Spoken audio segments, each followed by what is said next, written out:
Gentlemen, ready? All right. We will call to order the special meeting of the City Commission for Wednesday, September 2021.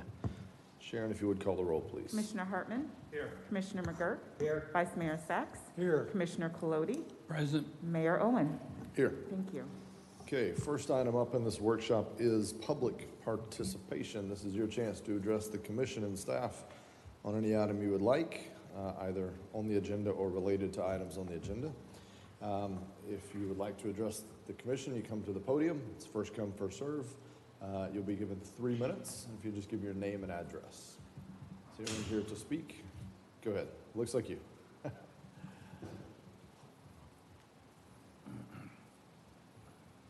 Good afternoon.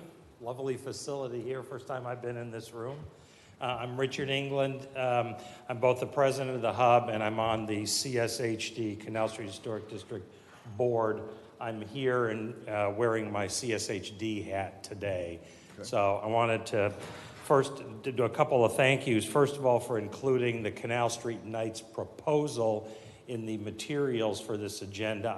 It'd be totally up to you guys how much we talk about that today, if at all, but I wanted to thank you for putting it in there. Secondly, from CSHD's perspective and all the businesses that are members thereof, we appreciate the beginnings of the things that have been done, such as the painting of the light poles, which I didn't even think to ask for, but they look terrific. And I know there's other changes that are on their way as well, and those are all nice steps in the right direction from our perspective to address some of the points that were made in that proposal that you included there. It also helps give us a little momentum to entice all of the CSHD members to participate when we get to the Canal Street Nights proposal thing. We think we have put together an interesting proposal. Clearly, there's not a whole lot of details in there, what you saw yet. We've got details to flesh out and still develop as we go, but we think it's an important ongoing event to continue to work towards a healthier and more economically viable Canal Street. A lot of things have happened that have made it better, but we think this is one that can make a significant difference over time, bring people to New Smyrna Beach specifically for that from outside who might not otherwise be coming here. So we look forward to any further conversations about it. I think we'll probably want to be in touch with some of you individually as we go forward to talk about some more of the operational details as we get there. But thank you for that. And if you got any questions, I'll be happy now or at any time during the agenda. I'm going to stay around for a while to address them. All right. Thank you. Thanks. Anyone else for public participation? Yes, sir. Come ahead.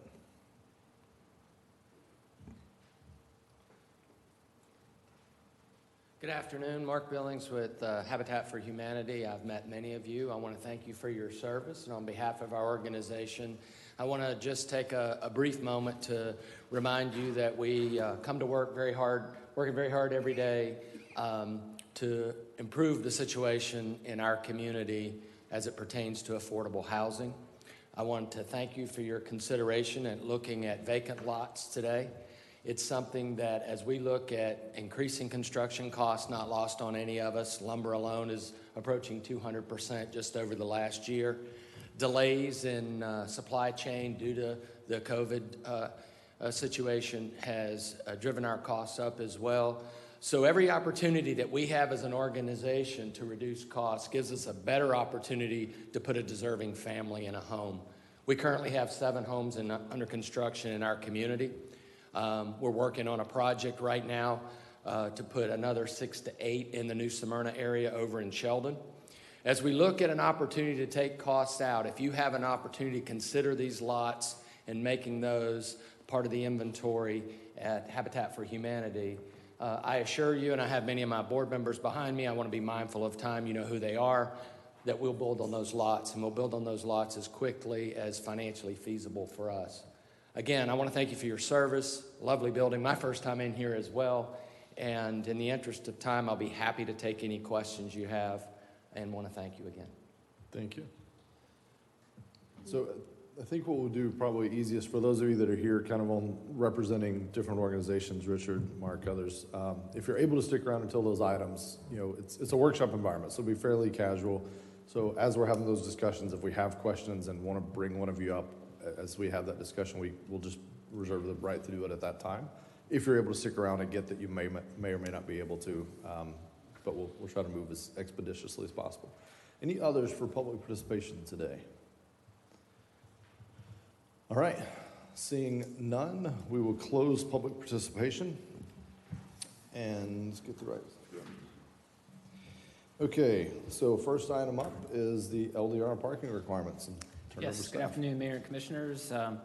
For our LDR parking requirement discussion, we have VHB as our consultant. They're a multidisciplinary consulting firm under contract with the city to perform a comprehensive review and update of the city's parking standards in our land development regulations. City staff's been working with VHB for the past several months. Today, they'll be presenting their initial findings and recommendations with the goal for the commission to receive this information and provide any input before we move into the next phase, which would be the preparation of a text amendment to the LDR. Their scope is limited to the LDR, but there's a lot of topics in there which we're about to get to, including minimum parking space requirements for new development, rules in our special parking districts, usage of on-street spaces, off-site parking, parking space credits, dimensions, shared parking. We're going to get to all of that. What it does not go into are some of the other parking topics that we discussed, such as possible acquisition of lands for surface parking or garages, issues with parking in the right-of-way, possible metering of on-street spaces. Those are beyond their scope. They're limited to the LDR. So I'd like to introduce Tyler Johnson, who's a senior community planner with VHB. Tyler, take it away. Thank you, Mr. Fields. Thank you, commissioners, for having us here today. Happy to be here talking to you all in person today, for sure. You get a little closer. Perfect. There we go. Just for the record, my name is Tyler Johnson. I'm a senior planner and project manager with VHB, 225 East Robinson Street, Orlando. So just kind of jump right in. I know Brian gave a little bit of the background there. But what we really wanted to look at was looking at, a review of what you have in your code today. Look at how it compares to some of the changing industry standards, some other best practices from communities we've worked in or that we've researched and we kind of have experience there. And this really our understanding was a response from some concerns that staff was getting from residents over limited parking and specifically in some specific areas of the city. But we wanted to look at that and really help determine, okay, well, moving forward for new development, for parcels that are redeveloping, what should those standards be? If they need to be updated, what they should be updated to, and also make sure that we're maintaining some flexibility for situations, understanding that, a redevelopment of a parcel could be impacted by what was there before, the size, the location, kind of all of that stuff, to make sure that it's something that applicants, when they come in, parking is not something that's a burden that's going to stop, good development to bring economic, vitality and more businesses to your city. So, as Mr. Fields said, this is looking at what's in the LDR, and it would be specifically for new projects and redevelopment. Anything that's currently approved, this would not have an impact on that unless they were to redevelop based on a certain percentage. Once again, that's all in the code. And as well as anything that's already been applied for to retroactively apply new standards if you were to decide to move forward and come back, that wouldn't do it that way. And it doesn't address kind of code enforcement issues of illegal parking. That's we can write code in the LDRs, but today we're not here looking at that or looking at any sort of traffic counts or parking data counts. So the three goals that we worked through with staff when we kicked this off was we wanted to simplify, we wanted to modernize, and we wanted to customize the code. So to simplify, there were a few uses in the use table in the land development regulations that had pretty complicated calculations for how you calculate parking. We wanted to make those more simple, easier for staff to review, easier for applicants to understand when they're working through, so that it's a little bit more seamless and a little bit easier to work through through that part of the site plan application and going through permitting.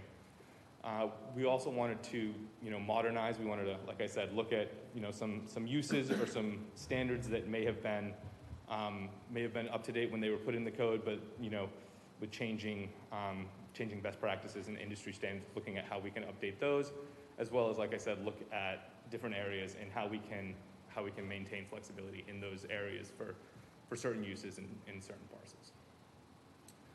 So just kind of a history of what we've done so far to date and where we are in the process.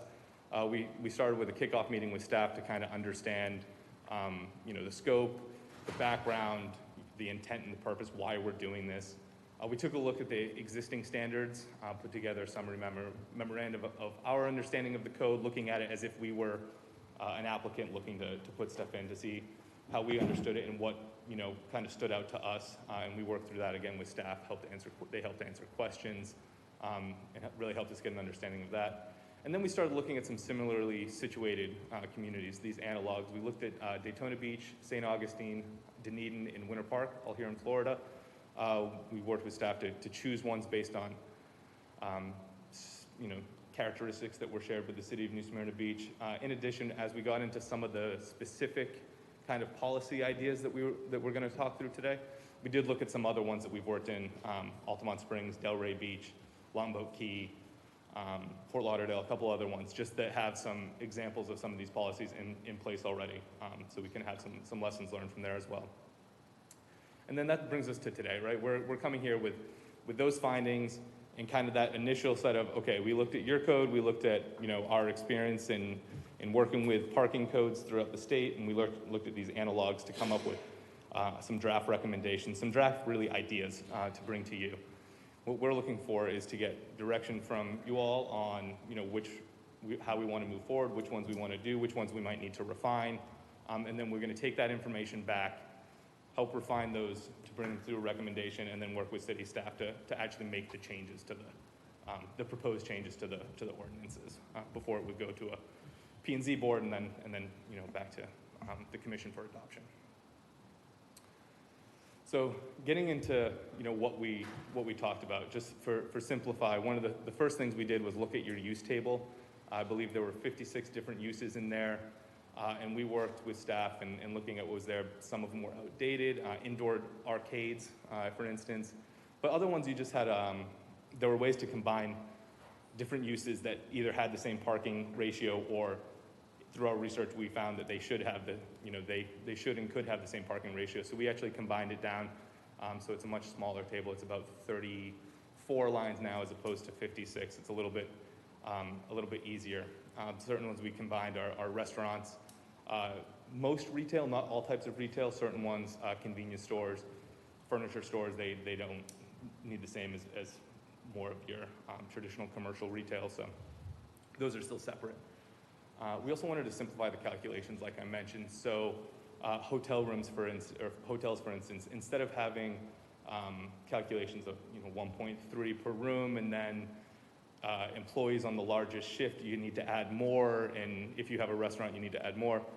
Instead, just separating it out, say you need one space per room, and then if you have these other features, if you have a restaurant, if you have a bar, if you have an outdoor patio or something like that, you need to provide that in addition to. So it's really what we tried to do is get away from some of the more difficult to measure at the site plan review process, how many seats are in a restaurant that people could add more or take away, or if the ownership, if the configuration changes, and get to more of a based on square footage, based on what the development program is. So what's the patron area? What's the gross square footage of hospitals, for instance, as opposed to trying to have different variables that you're trying to account for. And finally, for bicycle parking, there was specific bicycle parking standards for each land use, once again, throughout the code. So our recommendation for this is to, for a blanket, make it 1 bicycle space per 10 required vehicle spaces. So that would just be consistent throughout the city, throughout all of the land uses. And just I wanted to point out, in the special districts, that would be based on before any reductions or incentives, that bicycle parking would be based on that. In these areas where you are encouraging and you want to have that multimodal transportation, we don't want to inadvertently take away bicycle parking for people to use that. Modernize, we wanted to look at some of the different practices out there. The first one is really looking at residential. We heard concerns that there were issues in some residential areas, on-street parking, making it difficult for service vehicles, fire trucks, garbage trucks to get through streets. So we wanted to look at, well, how can we really update this? What are some of the practices out there that other communities are using? And what we found is, and there are communities that have switched to a parking based on a bedroom count as opposed to just a dwelling unit count, especially for multifamily. So a studio apartment or a one-bedroom doesn't need as many spaces as a three-bedroom apartment because the assumption is you have fewer people living there with fewer cars. For single family, it's not as common, but it is something that we did find in our research where you can do it based on bedroom count as well, assuming that as you get bigger, you're going to have more people in the household, you might have more cars and need more parking. So that's one of the alternatives, one of the recommendations that we have in there. And then finally, what to do with residential garages. As we've seen that sometimes if the homes are too close to the street and they don't allow for any parking in the driveway, specifically this is really townhome and alley product that we're talking about. But if there's not enough driveway to fit a car, if there's more cars, say there's 3 cars in a household and 2 spots in a garage, at least one of those cars has to park on the street and can't actually use the driveway if it's not feasible. Never mind if, garage is used for storage in townhomes. That's what I live in, and my garage is used for storage because I don't have any storage elsewhere. So those are things that we wanted to bring up for discussion, and they're in as discussion items later to hear your thoughts and your feedback on that. The next thing was to look at the minimum parking stall size. The ITE, the Institute of Transportation Engineers, their standard right now is 9 foot by 18 foot. And currently that's what you have in the city in the special districts and in parking structures. And you have 10 by 20 foot in the rest of the city. The recommendation would be to make it 9 by 18 for the whole city. There are some things that we would need to make sure are included in the code for that, including making sure there's an overhang over any curb stop or wheel to make sure that large vehicles can still park without working with a drive aisle. We want to make sure, confirming with our engineers that your standards for drive aisles and the turn radius and everything would work too. Based on numbers and research, it looks like you're right in line with everyone else if we were to switch to 9 by 18, but something that we'd want to confirm and bring back. And then finally, looking at the special parking districts, reducing the reduction, changing the reduction from a 50% reduction to a 25% reduction. The idea, my understanding, from conversations with staff, was the idea was to help drive economic development when that reduction was put in, and in addition to some of the unique parcels that you have for redevelopment there. But we want to make sure that there is enough parking for some of those uses that come in, but still, provide some flexibility. So we would still want to maintain the current requirements in the code that, sites over 1 acre would have to provide their parking on site. Hotels would have to provide it because just assuming, people come into hotels don't want to have to find parking down the street and walk and all that. But in addition to changing the reduction, we also want to make sure there are other incentives. So there are ways that, there are ways that a property owner, if they can't meet that, the 25% reduction, so up to 75% of the parking, there's still ways they can work with the city to provide some benefit to the community, to these districts, be it multimodal transportation or something, to further reduce that to get what they need and what they can fit so they can make their development work. But the city gets something. The city's able to work to get something in return to help with some of that other stuff. A couple ideas are compact parking spaces. So this would allow for smaller cars. We wanted to make sure that there was a maximum, so you can't just put all compact spaces, so you can squeeze more parking spaces in, making sure that large trucks can't fit in there. So we have a 25% maximum of that proposed right now. In addition to adding bicycle parking above and beyond what would be required by the code. getting an extra reduction of 2 spaces for providing 5 extra bicycle parking spaces. Once again, encouraging that multimodal transportation in these districts.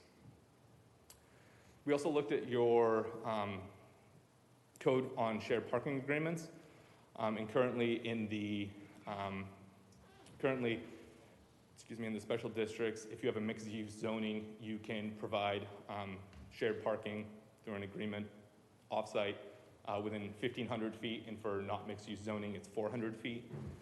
We would recommend that in the special districts, you allow that up to 1,500 feet for all different uses and not necessarily just in mixed-use zoning, with the caveat that still remains that if it would be in a residential zone, it has to be immediately adjacent to the site. So you can't be putting parking in residential zones a quarter mile away because that's where the land is. If it was to be in a residential, you'd have to make sure it was right next door. So once again, making sure that testing the situations that any of these changes don't have some unintended consequences to impact the community as a large. And then in special districts, also we are looking at counting on-street parking immediately adjacent to a property to be able to count in their minimum parking calculations. So if you have a storefront that has 2 parking spaces out front, those 2 parking spaces can count as parking for you. Not so that you can go and put placards that say, we'll tow you away if you park here. It's still on-street parking, the city provided it, but to help alleviate some of those, the pressures of providing parking in these districts. And then on that note, properties that are looking to use the on-street option or other kind of shared public parking agreements, whatever they may end up becoming, they would not, or properties that wanted to restrict all of their on-street parking to say you can't park here, or else they would not be eligible for some of those public parking arrangements. The idea being that if you can provide your parking on site, that's great and you don't need it. But if you're going to enter into an agreement with the community for providing shared parking, you can't get the benefit of having some shared parking and then restrict what you have left for everybody. So those are really kind of the main key points. I think some discussion items I wanted to bring up, the special districts, how, you all feel about the changing the reduction, providing some incentives. Are there anything more that we want to look at there? The arts district specifically, I wanted to call out. That currently right now, for certain uses, has a 100% reduction in parking. So we wanted to kind of get your thoughts on an approach to that.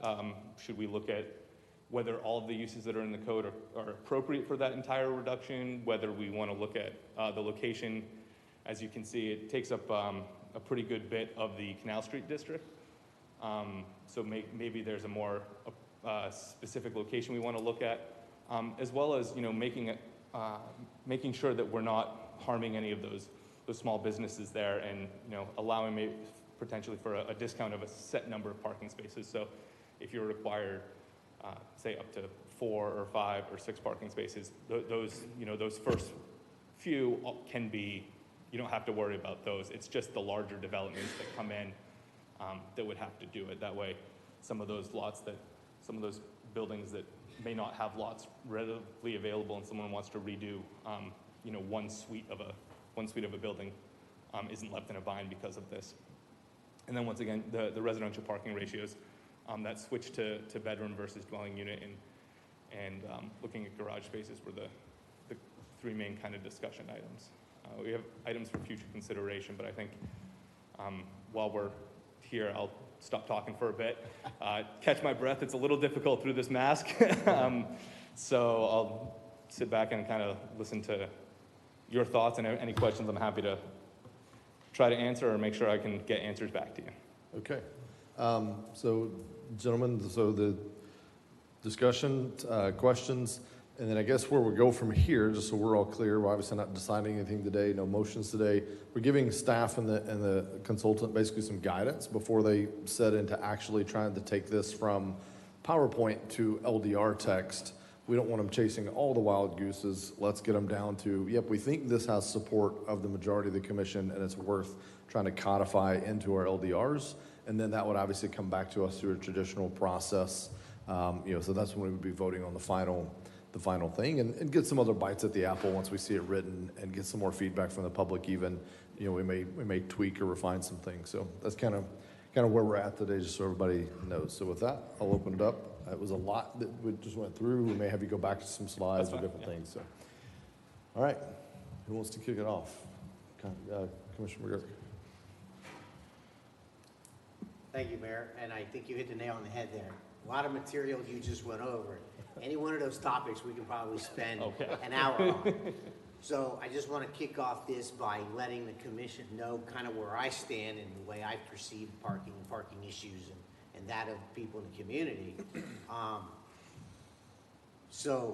And these are more of the Canal Street and Flagler Avenue, the high intensity walkable districts. And my general feeling on that is the more we've tried to regulate it, the more we've tried to control it, the worse we've made it. We overthink it. It becomes very complicated.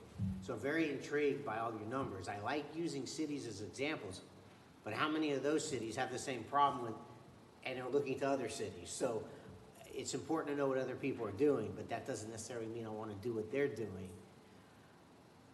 My idea of parking restrictions around Flagler or Canal Street is very simple.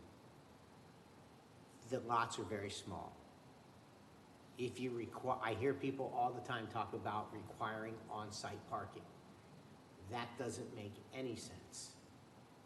The property, the street, the commercial district was specifically not designed to accommodate on-site parking unless you have an accounting office with 2 employees. So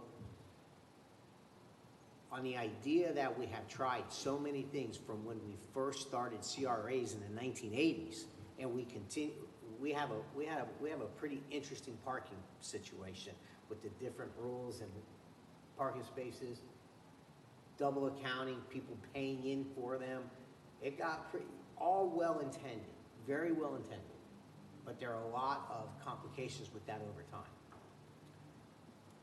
I hear people say all the time, we need to restrict parking, we need to require parking.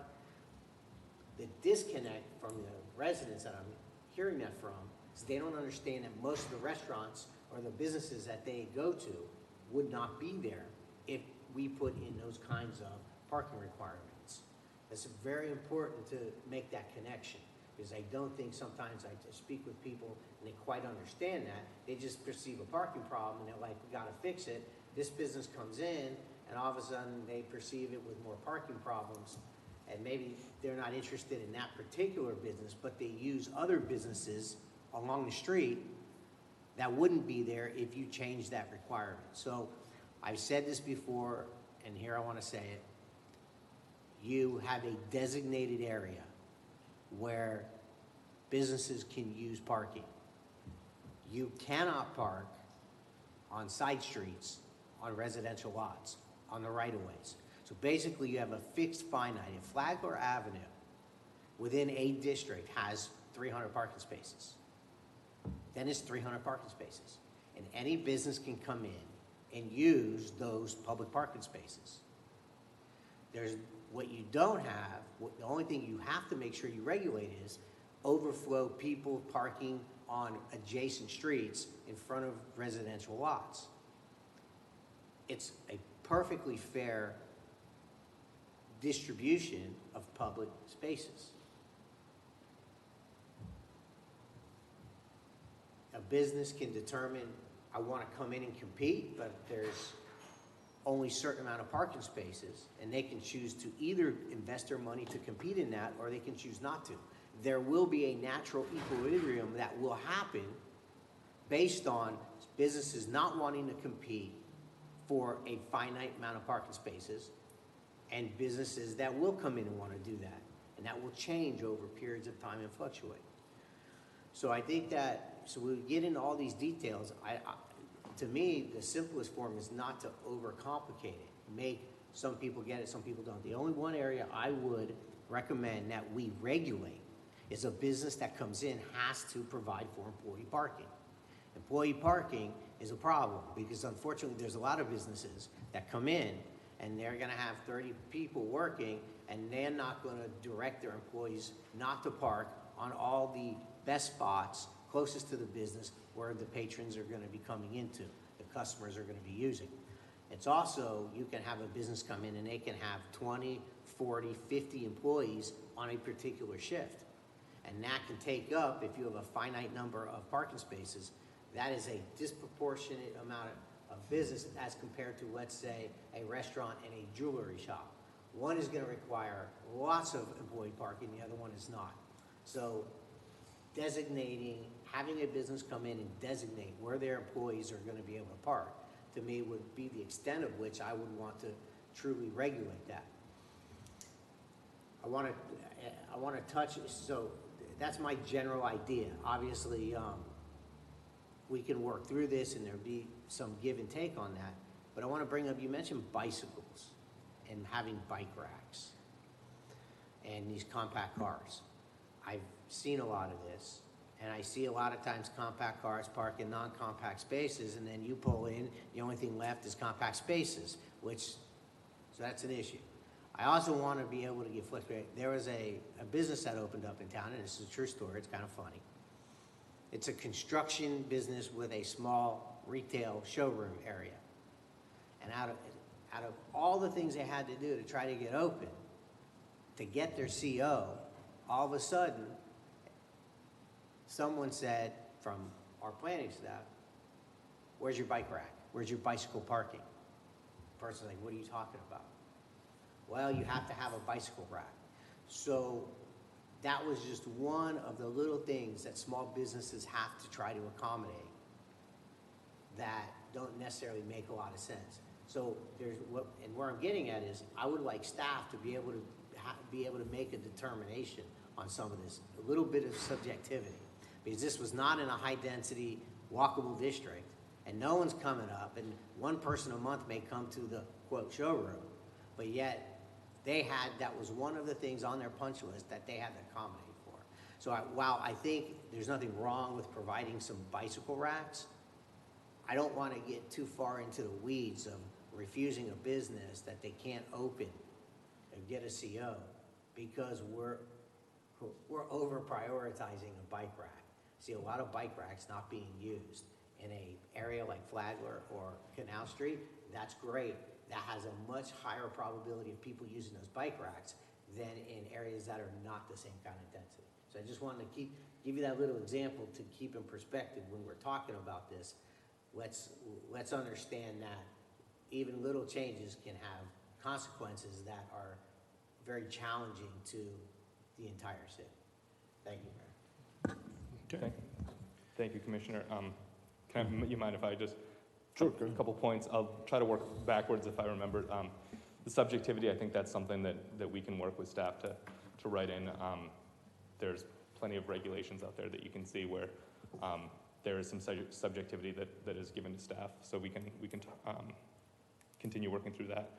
The employee parking, I know Jordan Crandall, my colleague over there, helped a lot with the research, and he came up, he did note employee parking, so we can kind of dig a little bit more into not just these four, but some of the other ones that may be examples of how employee parking is looked at.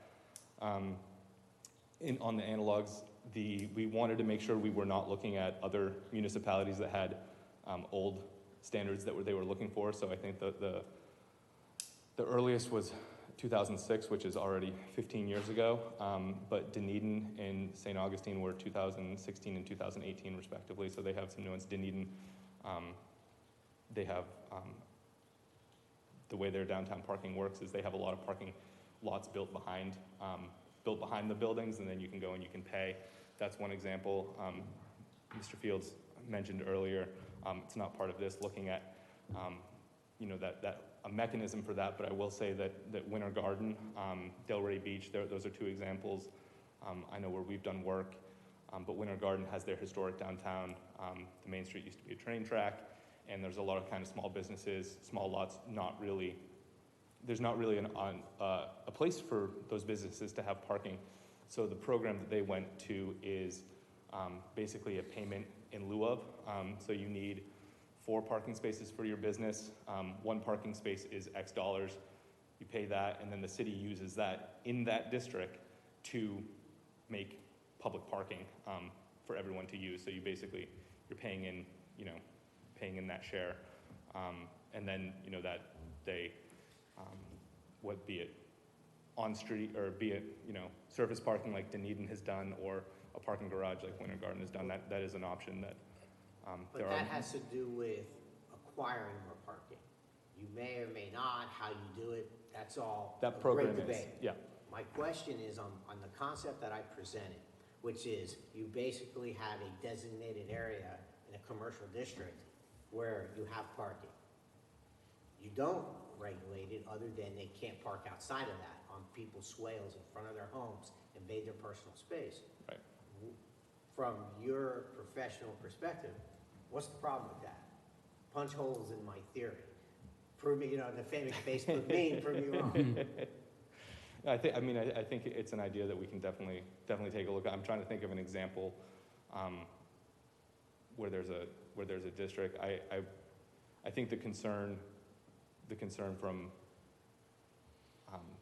may be that if you're doing that, you're double counting spots for businesses, but like you said, could balance out. So. Well, no, you wouldn't be counting spots, period, other than employees. Oh, you wouldn't be counting spots you wouldn't be counting spots in at all.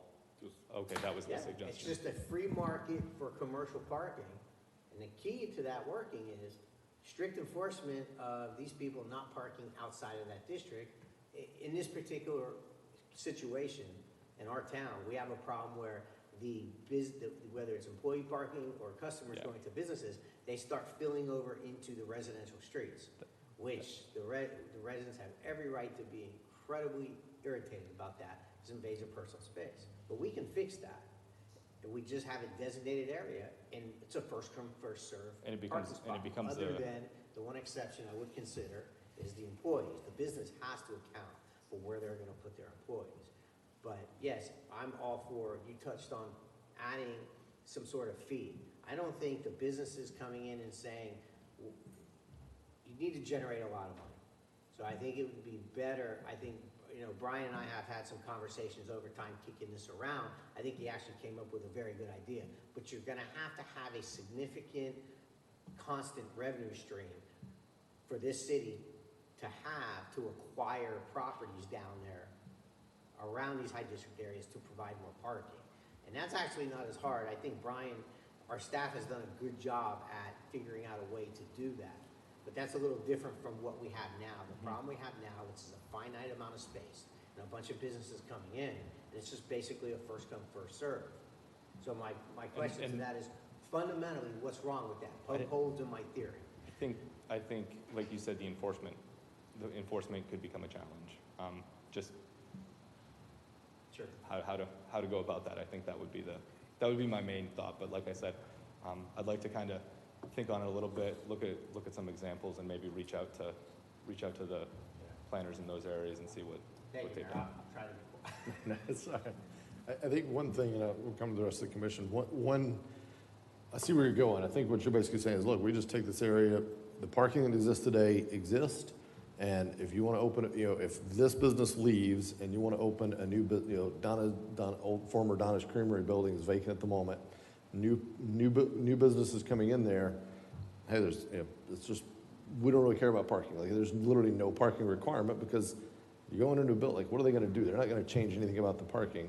I guess one hole that might be poked in the theory is if it's going from a usage that would have generated potentially X number of visits and trips and had 5 cars in the parking area at one time, and that's going to be a much more intense usage now. I think that's where it might come in. But it's a free market, Yeah. right? Every one of these But if I'm- businesses is using public. No, I hear you on that. Yeah. Trust me, I got notes on that. But so I guess what I'm saying, yes, free market. But so let's say I'm next door to Donna's Creamery. I've been in business for 25 years. Yeah. My customers have always been able to find parking. Yeah. And all of a sudden now a much more intense use comes in beside me, and we kind of have no accommodations for that. Now I'm frustrated because my free, how do I respond to that in a free market environment? Well, Right, and I understand what you're saying. The question would then be, what guarantees you, if you want to protect your customer base, then Yeah. the issue is you need to acquire your own parking. Yeah, What protects you, and how far would we want to go down that road yeah, to protect the existing? right. And No, what happens when that person sells? yeah, And he even keeps that same, you sell your business to me, you've been getting that deal, do I Yeah. get to retain that deal? I- You know, it's, anyway. I get it. And there's, we're starting where we are. You know, like we have businesses that are there, we have vacant buildings, we have the parking that is there. Like, you know, we're not starting with a blank slate. It's much like this building we're sitting in. We kind of cobbling some of these together based on where we're at. So, all right, let's hear from some other commissioners' comments, discussion, question. I saw his hand up first, and then we'll come to you after that. Very interesting discussion. Unfortunately, to follow those criteria is guaranteed to make stagnation in both of our districts. We don't have enough parking now. To say that nobody can increase their parking needs without providing additional parking, it just simply isn't going to work. There's I'm not no. following that. Hold on, say that statement again, I'm not following that. If I go down on Flagler Avenue, I have difficulty parking. If, as one building is now, putting a big rooftop restaurant on there, as the mayor said, somebody who has his customers parking on the street is now going to find them full. If we're going to have a vibrant business districts, parking is going to have to increase. If you're going to bring more people in, you got to find more places for them to park. The exceptions we have now in the special districts say they don't even have to provide as much as they're going to generate. That's wrong. Those special reductions, they should go away, except if, as was spoke of, a fund can be generated by the businesses, whether they be for increased parking needs or just to make the situation better, then that money could be used to buy parking spaces, construct a parking garage, do whatever. But to keep things as they are now is just stagnating our businesses. Who would invest in a downtown area and say, boy, this place is great, you can't find a place to park. Let me put my business in there and hope that more people come to park when they can't. No, let me finish. I listened to you for 20 minutes. I have a little more speaking to do. So anything in that direction, I could never support. You know, as I've said before, I've worked in this business for 40 years, and that's a real negative for development and improving the conditions that we have. This parking, the special districts, if there's a reduction in there, the only way I could support that is if they are financially contributing to a fund for the negative that they have in there that they're creating, because the parking has to be provided. There's lots of little things we can do here. I'm not a fan of a lot of bike rakes because our town doesn't necessarily have a lot of people biking because of the physical layout that are going to come into downtown. But what we do have is we're being overrun by golf carts. They're half the size. There should be some space set aside for that. On the requirement that businesses contribute to a deficit in parking, that may also have the added benefit is right now in our last two parking studies done in 2010 and a couple of years ago, it showed that there's probably at least 300 parking spaces in the Flagler Avenue area now on private properties that the owners don't even use. They don't care. They could count them towards parking, and perhaps they might even use them for their employees. So I don't want to go in the direction of removing our parking requirements. They should be strengthened. And I don't want to put a cap on how many people can be accommodated in our business districts. We have two. They're sort of similar, but they are different. So I really want to look at the special parking districts. I want to look at creating some type of fund so that when we have parking lots available, that we can buy them and not turn them down. We have to do something positive. And that's what I would like to see done. Great to make it nice and easy for a business to open, but if they're not successful because they can't get customers, it's not going to do any of us any good. So what we'll do is we're going to kind of each give our initial whatever, and you can feel free if you want to jump in on some of it. And then we'll come back and kind of drill into some specific items, and then there'll probably be some back and forth of, as we each express our opinions, then we may want to go back and clarify, hey, I didn't really mean that when I said that, or I want to ask you, anyway. So, all right, Vice Mayor. Thank you, Mr. Mayor.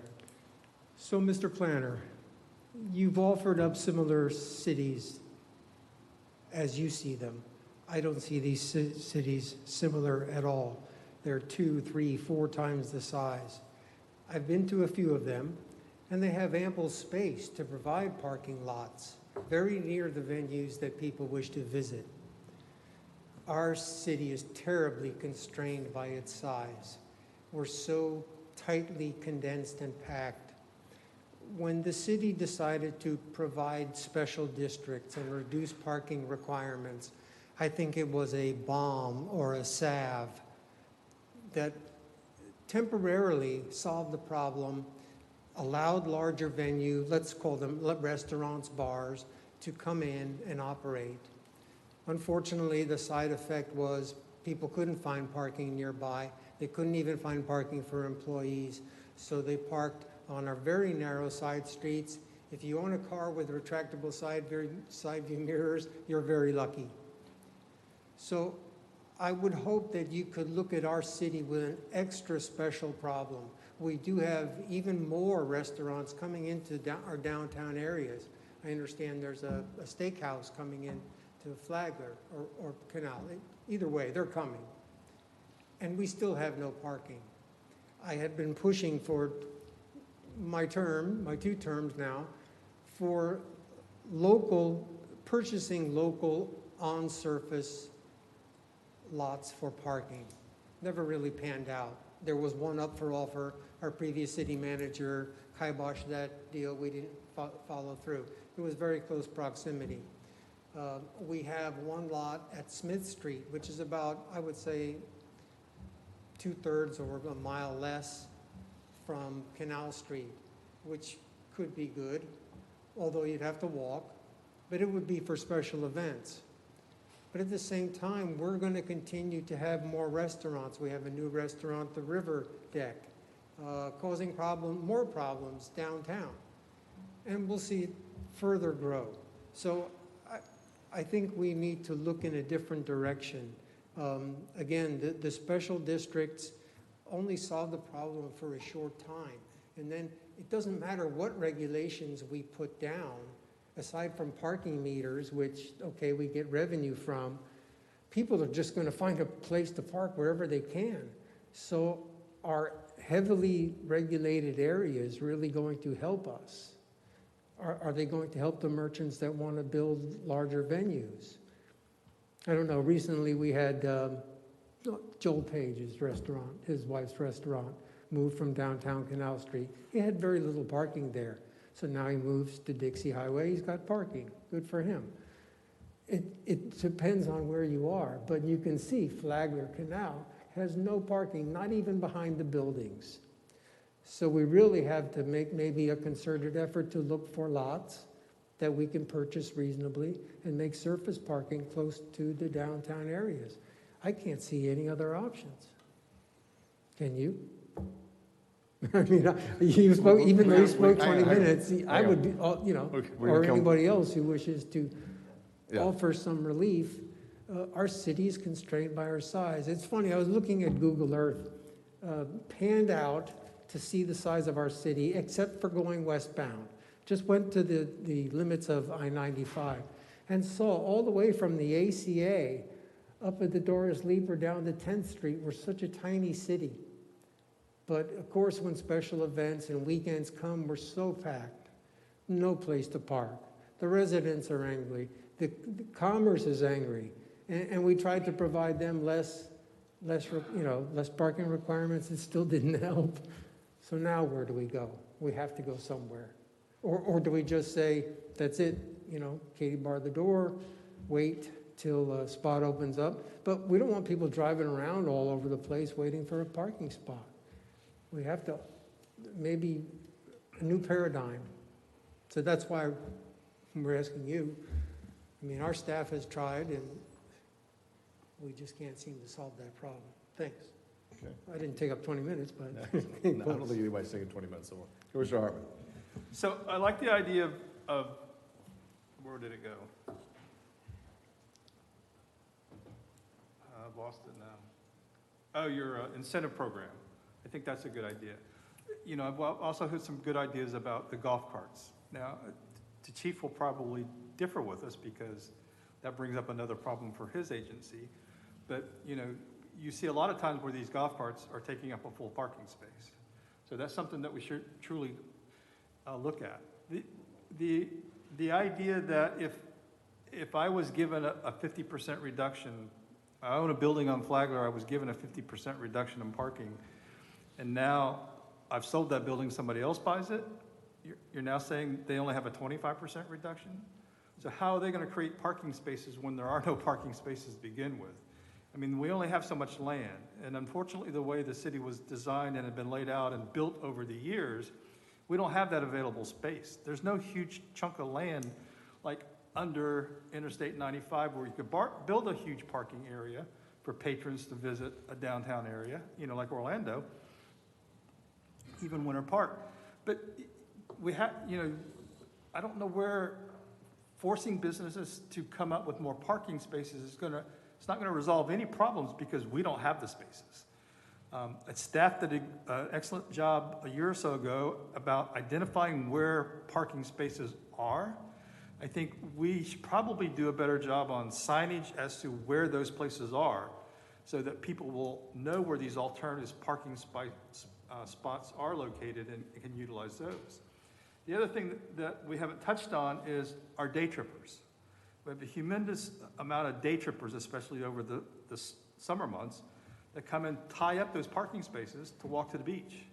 So they're not benefiting, the local residents or the local retailers at all, but they are tying up our parking space where other people don't have that availability.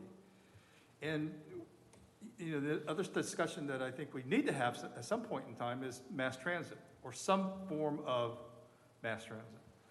Whether we provide some kind of a shuttle service or something along those lines for the employee parking. That was discussed with the Flagler Avenue Business Association 5 or 6 years ago when I first came on. They didn't want a part of it. We may have to force them to take a part of it. That may have to be their alternative come forward for their employee parking.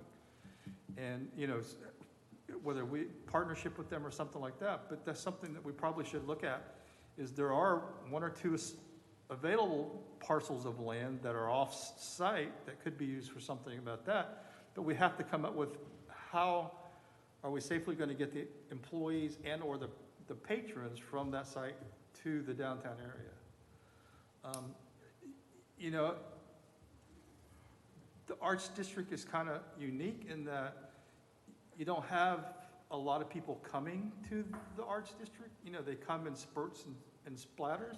They don't all necessarily come down at the lunch hour or come down at the meal hour. So requiring them to have a one-for-one space, I don't really know that, I support that reduction because I don't think that they have that usage. Usually if it's, their patrons are gonna come from people who are here for lunch or here for dinner and they're gonna do that part along also. So I think you have a big challenge in front of you. And the mayor hasn't even spoken yet, so. We have a challenge. Yes, we have a It's not his challenge. problem. He's You gonna be in can't the next create city land. a month from now, and he'll forget we exist. Yeah. It's our problem. I'm sorry, were you finished? Yeah, I'm Okay. finished. All right. So I have a couple of comments and then some kind of questions and dialogue, and then I'm going to try to go back. I don't ever want to put words in anybody's mouth. I'm going to try to go back and kind of, summarize where we're at there's some different thoughts going on, and then bring us back to, again, we owe staff some very specific direction on these items or some other items to put forward here. Sounds like we may have further discussion when it gets to second reading, or first reading. So anyway, all right. A couple of things. First of all, and feel free to jump in if you disagree with any of this or you have comments on this. So I would say fundamentally one of our biggest problems is we are very car-centric. As a community, we are a car-centric community. You go to places like Portland, Oregon, it's a very different feeling. Like people there, like they think nothing about when they leave for lunch. They're like, oh, it's only 4 blocks that way. I'm gonna walk, which the blocks in Portland are like, the size of this room, but still, it's just a different mindset. Whereas someone here, if they're leaving the hub and gonna go to the galley, they're just as soon to jump in their car and drive that as they are to walk it, I feel like. That's just my perception based on what I've seen and maybe my own personal experience. So I think we are very car-centric. And unfortunately, policy, I think this is kind of to Commissioner McGurk's point, policy doesn't change culture. We're not going to change culture. We're not going to change that way of thinking and that culture of our community just by trying to change a few policies, at least not overnight. We may be able to start nudging it in that direction, but we're not going to change that culture of being very car-centric overnight by making a few policy changes. There's a concept in parking. There's a book called The High Cost of Free Parking. I think Shoup maybe is author, I don't remember. Anyway, it's yay thick. I mean, it is. You've probably read it. I've thumbed through it enough to realize it was way over my head. But I own it if anybody wants it. It's literally yay thick. I'm not kidding, right? It is a thick book. Yeah. And basically it goes into this problem that we're having. There's the only solution to this is we become less car-centric, meaning we literally do not provide parking, which forces people to become like, oh, well, I'm going to take my bike because I know I can't park there. You change the culture some other ways, public relations campaigns, encouraging biking, encouraging walkings, those kind of things. You disincentivize parking by literally not making it free. That's kind of the number one takeaway from the book is there is a huge cost to free parking. There's a theory in the book that says you should really pay to park when you pull up at Walmart. That every parking space should actually have some kind of cost to it because there is a cost to providing parking. We just bury that in a lot of other costs. So I'm probably brutalizing that. The author would probably shoot me, but that's what I took away from it. So anyway, so we have a car problem that's giving us a parking problem. And so what we're talking about is solving parking. The question is, are there any things we can do on the car? Have you seen other communities that have successfully tried to start shifting culture? And again, that's not going to happen overnight. That may not happen in my lifetime, but what can we do to become a little less car-centric and try to change culture? Some of them are not going to change. I'm never going to get on a bike and ride to Flagler from my house way out in the west side of the city. But can we do something? So I looked, Commissioner, Vice Mayor, so from the Smith Street property to the hub, just put in 2 spots I knew of off the top of my head, that is 0.6 miles. That is a 14-minute walk, all right? I don't know, if I'm there like this, it's a business day, I'm not parking at Smith Street and walking the canal. If I'm here for an event, it's images, yeah, I probably would. The family, we're ready to be outdoors for the day. But I think in our culture, I don't think if someone were visiting Canal on a random Tuesday, they're not going to park at Smith Street and walk 15 minutes. There's too many variables. Number one is it could be 5,000 degrees outside. Number two is a hurricane could form literally while they're walking. So you just have too many variables. I don't think people are going to do that. Again, I'm just speaking, I don't know that I would. So I think you're right. There's opportunities, I think, if we either change culture, so we say, look, we're not going to lean into parking, we're going to back away from it and force people to become less car-centric, or we, through some variant of policy and some other things, let's talk about we provide, we lean into parking. We say, okay, well, then if we want to have, businesses, we've got to provide parking, which is we buy some lots, we shift, whatever. Then the question becomes who pays for that? Why should I as a taxpayer pay for that? Should the business pay for that? How does that all work? So I think that's kind of one of the fundamental debates I've kind of heard today. I heard some, hey, let's just kind of hands off, all the way to let's crank it down more. And then I heard some, hey, what if we net probably need more parking? And there's probably truth in all of these. So a couple of questions, and then we'll do one other round. So a couple of questions. On the reduction in size, the 9x18 from a 10x20, it feels to me, at least in America, cars are getting bigger every new model versus smaller. I mean, the SUVs are bigger than ever. The trucks are bigger than ever. Everything's bigger. That feels like the wrong direction for me. So that one gives me a little bit of pause just because it seems to kind of buck this trend.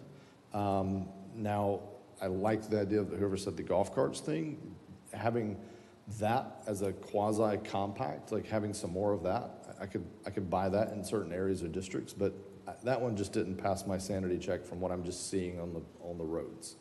One thing we didn't talk about that I would love to see us talk about is we're paving, and a lot of this is maybe done, but as we have some commercial growth on 44, as things come in, and I'm going to name some businesses, not to disparage them, they did everything by the book, but you have places like Home Depot or Tractor Supply, they have these huge parking lots that are creating these heat islands that they're never going to use that for parking. In the case of Tractor Supply, a whole swath of their parking is now just equipment that they have parked out there for sale. Same at Home Depot. They routinely have half of their parking lot stocked with Christmas trees. They got sheds out. It's an extension of their showroom at this point. So it's really not serving the purpose of parking, and it never has. And yet we probably required them to pave all of that, which meant taking down trees, taking down native flora, and adding to this heat vacuum with asphalt. So I didn't hear it talked about because we're kind of focused on these districts, but I think there's a real opportunity as we touch this to look at some of those and say, what are we planning for literally like, Black Friday? And that's the one day that we're, that's the parking that's provided is for that one day a year. And I just think we could do better. And so again, I can't take it away from where it already is, but so Brian's smiling like he wants to say he's already. If you look at our rates, a lot of them are reduced with the idea that there's just too much parking for some of those uses, especially on the retail, furniture store side. We can take a closer look about whether, even with that, whether you have the option to go to unpaved for a portion of that. So that would be part of our scope. Yeah, like overflow parking for the one, the busy holiday season, but for the most part, we just have a lot of wasted parking, which doesn't do anything good for us.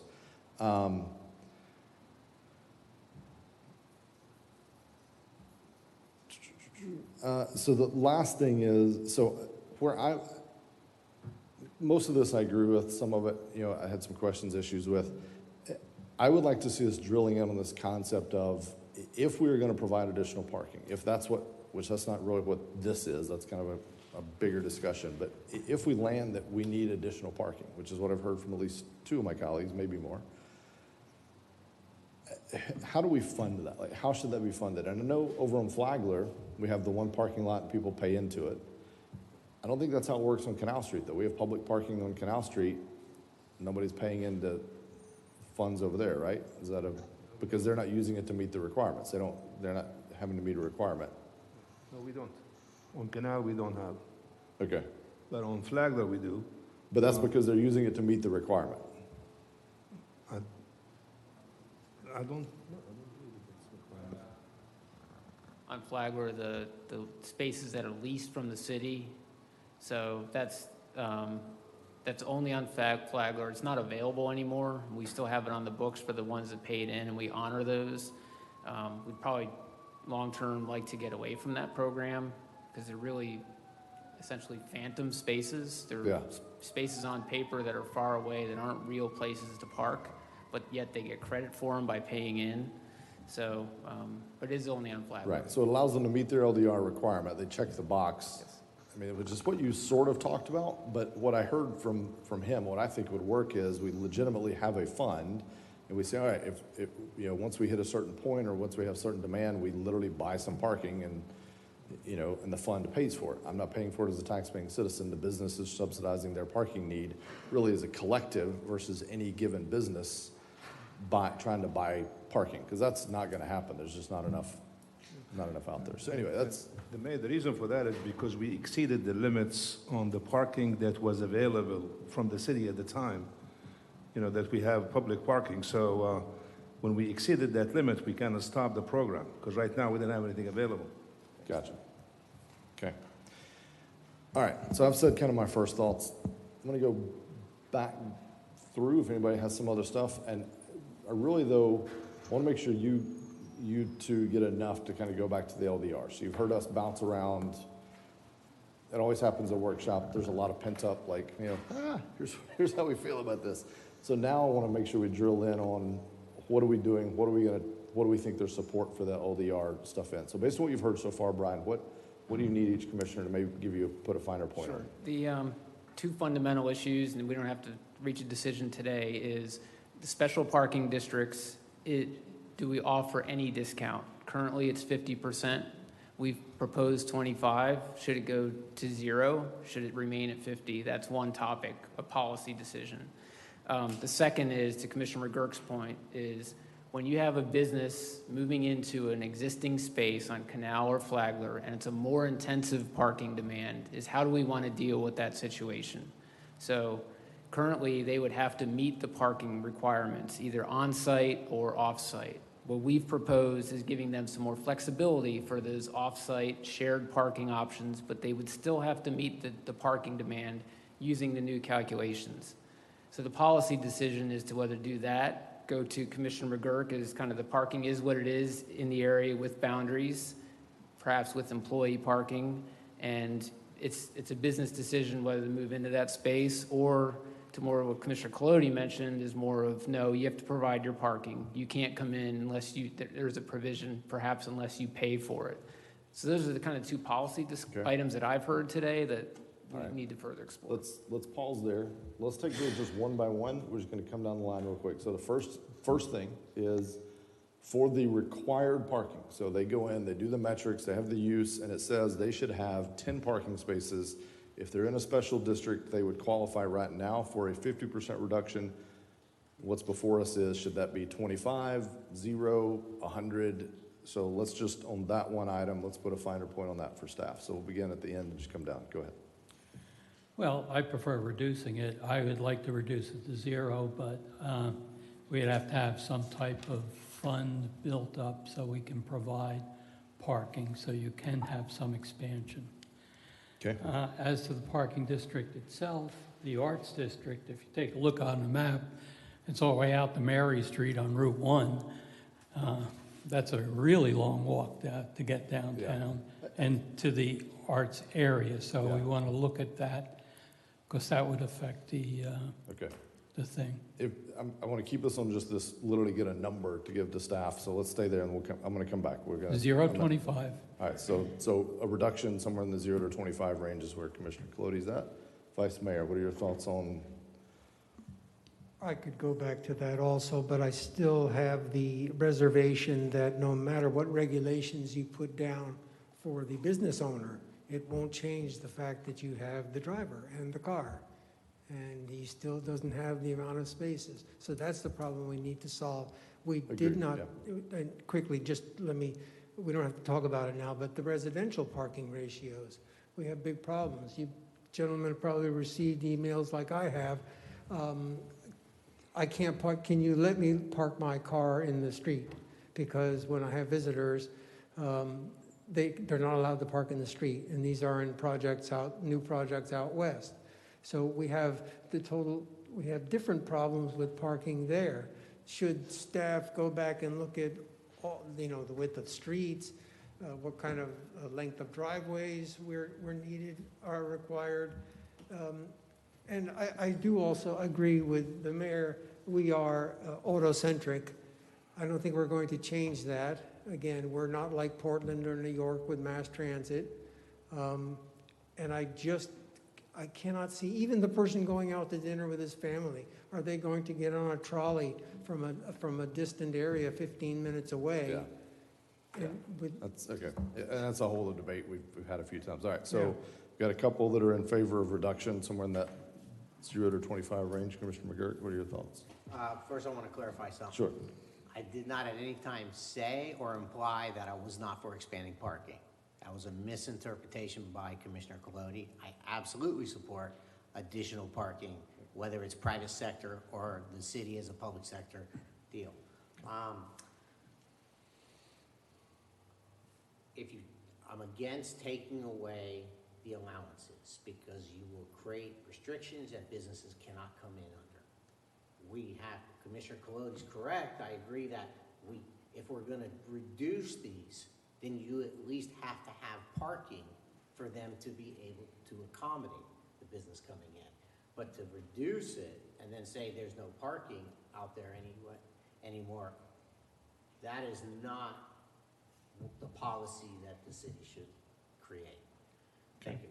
All right, so for keeping it as is, Commissioner Hartman? So I don't see it that simple, because you're talking about reducing parking sizes, you're talking about giving credits or incentivizing parking, but yet we're going to reduce it from 50 to 25%.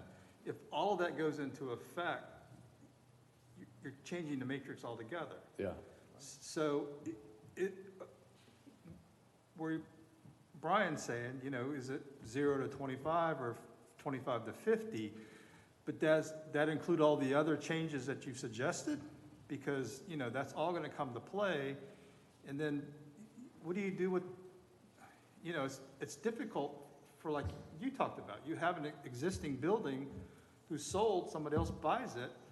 There's no more, we don't have any parking spaces for them. What are they going to do? They can't rebuild to park underneath.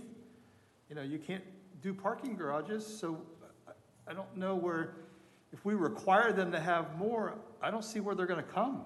And, we have businesses that are end of life. Either the owners are to that point where they're retiring or selling, or, the business just isn't a doable business anymore, doesn't have a good business model. So we're going to start ending up with vacant buildings, or unusable properties. I guess we could tear them down and make parking spaces. But, I think it's a complicated issue, and until we kind of get the grasp of the whole picture, Yeah. it's difficult to say. But, otherwise, I would leave it as it is, because, you have businesses that are in there now, and just because you change an ownership or change a business. But I think if they do go from a retail store to a sports bar or something like that, then certainly they should meet those new requirements with those reductions. Yeah. So we had this playing out, and Brian, I'm going to put you on the spot here a little bit, just for our education. And again, I don't like using specific examples because I never want to have something that would be perceived as disparaging to any resident or business owner. But we have on Canal Street, former use was a I guess service station at one point, gas station, and then it became just an automotive repair facility. So very, very different traffic patterns, very, very different volume coming into that location. It's now being repurposed as a restaurant, and that hasn't come before us. There's been no approvals given by this body for any exceptions to anything. So, but just to the lay person, I assume there were going to be a lot more cars visit. I talked to him one day, just stopped by and literally as they were working, and was talking about the size and the number of seats and et cetera. I was like, it's going to be a lot more people, and it's going to have this little peak, lunchtime and dinner time peaks versus a service station, very, very different traffic flow and volume.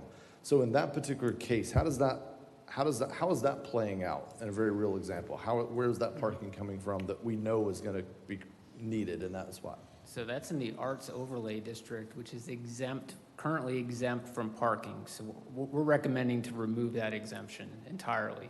So that restaurant can come in, change to a restaurant, and provide no additional parking. So it's really an extreme case of a much higher parking demand. Our rules currently allow that to go in. So it's exempt from parking at all. At all. So it just has to, whatever it has on its site, or we don't even, because they're taking some of that away too. they're keeping the existing parking, the same number of spaces. They're adding some at the driveways, so there'd be no Yeah. net loss, but it'd be far short of what the demand is. Yeah. And they would have to use public on-street. It's a problem because they're going to park in other private areas. So it could be a business decision for saying, hey, we'll come in, people will park where they park. But we would remove that exemption under the proposed rules. So under the proposed rule, that exemption, and that's not a 50% reduction, that's a complete 100% exemption. reduction. See, so that, I don't want to stymie, I don't want that building sitting there vacant. I don't want, it clearly wasn't going to be a garage anymore. I don't want it sitting there vacant. But I also, we can't do that too many times. I mean, unless literally it's just, to your point, it's just free market. And they say, well, hey, this is a risk we're willing to take. And eventually some business is going to say, I'm not coming because there's no parking left. I don't know. Well, so the big rub on this is, everybody wasn't treated the same. And that is exactly my point of why I think we should go to a system where it's totally fair. Because I've got a number of people who call me, and they're like, how the heck did this thing get approved? Where's their parking? So we have all of these different situations. We passed, not sure when, this exemption that we now feel doesn't work. It's not good. And we did the 50%, the 25%. We can make all well-intended, all creating problems for us now. That's my point. If everybody can come in under the circumstances, then you decide whether you want to compete. In this case, there are people who either couldn't come in to another place or they had to move heaven and earth to be able to do what they did, and now this person over here doesn't have to do anything, and they're competing against them. So part of the irritation is some people just don't want competition. The other part of it is other people before this one-on-one, the 100% exemption for the arts overlay, they had to figure out all these problems and accommodate city staff and all our rules. Now it's someone who doesn't. So my system might not be perfect, but it's easy to understand and it's fair. Now, and I'll make the argument, most of the discussions I have had with people who don't like that, other businesses just don't want that kind of competition.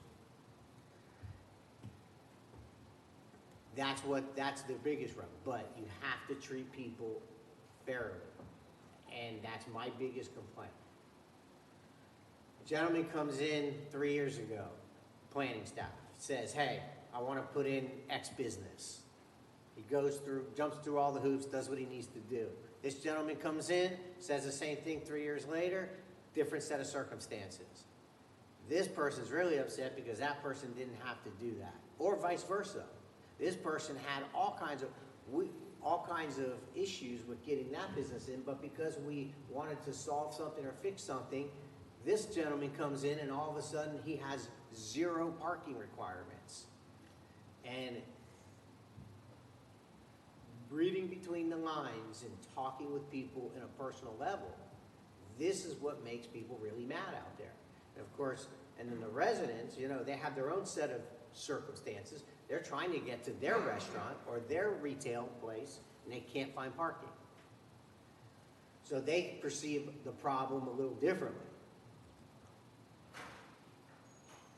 We've had this discussion for call it 20 years, 30 years, 1980s. CRA, how do we foster business? What's fair? So it's. Question, where's the fairness in reducing parking for some in a district and not others? Why not make it all equal?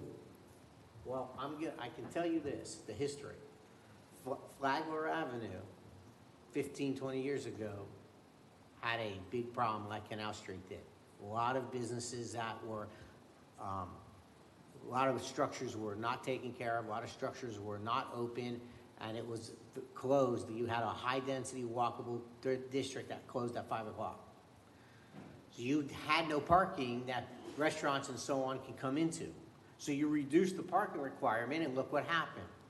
It's amazing what happened. Now we have a thriving business district full of restaurants that everybody goes to. And the whole reason we have that is because we reduced the parking restrictions.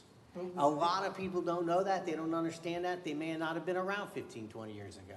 Canal Street was very similar for a long time, too. So, again, don't misinterpret this statement, but the problems we have now, they're good problems, because the previous one were boarded up windows. Those are good problems, yes, I agree. But we went from one set of problems to another set of problems. Absolutely. That's government. That's one. That's the beauty of that. I saw Commissioner Colodi, and then I'll come to you. Go ahead. Oh, yeah, just a couple things. 9 by 18 parking spaces in all urban and suburban areas up north. It's been 9 by 18 for decades, and they've managed to survive very well. Do they have as many pickup trucks as we do, though? Excuse me? Do they have as many of these giant lifted pickup trucks as we do here in the South, though? Bigger, believe me. I'm from Maine, and yes. Oh, really? Okay. All right. Oh, yeah, they're really big things All right. up there. On the parking standards, I fully support having a certain percentage of them be basically overflow parking, because as you said, if I remember my numbers correct, you're kind of designed for 80% of your maximum need that you have there. And for most of the time, you don't get that. So, yes, it would be nice to have a field of grass, such as our senior citizen center we want to build has a parking lot that would probably handle Walmart. And we got to adjust our standards. So there's a lot of little pieces. In the Arts District, yes, maybe we should reduce the per foot standard for a parking space for an art facility. That would tend to negate the squeeze that we're so afraid of by not giving away free parking anymore. Once again, reducing those standards should be accompanied by a funding mechanism supported by the business districts. More basic comments. I will look over the detailed in there, and I will give a written report and share it with the commission. Yeah, And the public. because Commissioner Hartman makes a great point. I mean, there's a ton of detail we just got presented with. There's a ton of layers to this, and there's a calculus to it. They are all connected. So I'm not certainly trying to diminish that. I'm trying to give, we're not going to get through every single item here today, so I'm trying to get some broad feedback on the big items and tease out some other things. So as a policy, I guess, where I think I am is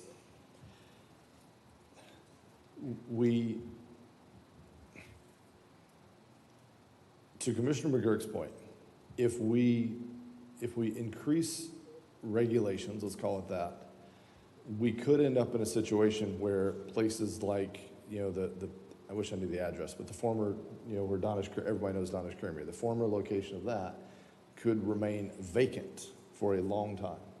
And boarded up windows are the worst problem a city can have.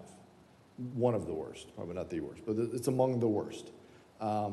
So I don't want to see us do something that will cause that, because that can quickly begin eroding an entire district and the value of the district.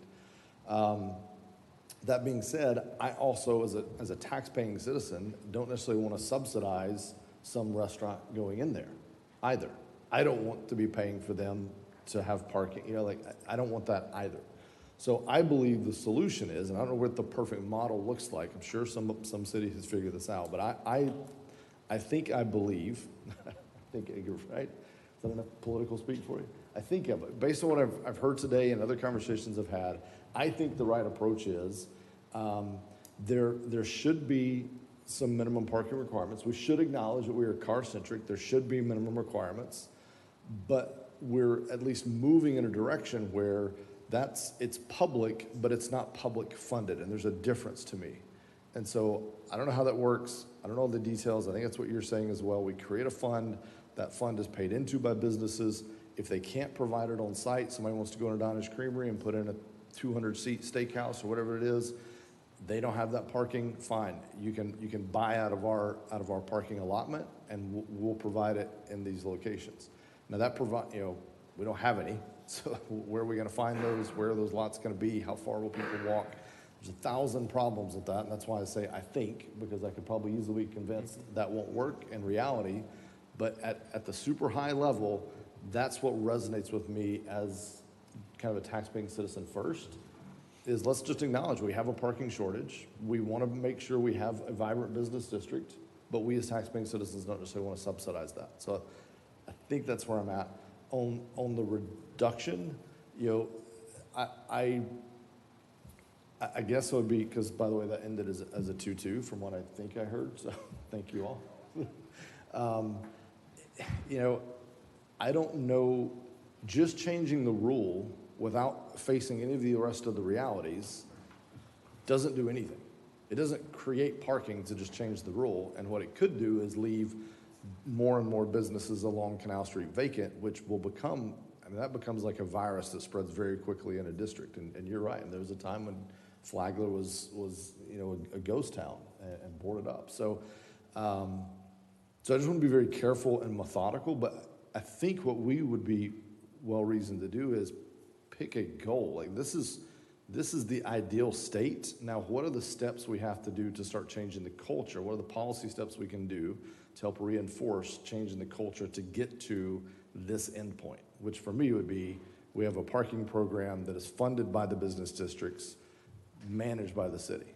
I think that's where I'd like to see us land. So that's where I'm at. I agree with your statement that the public taxpayers should not necessarily be funding the parking.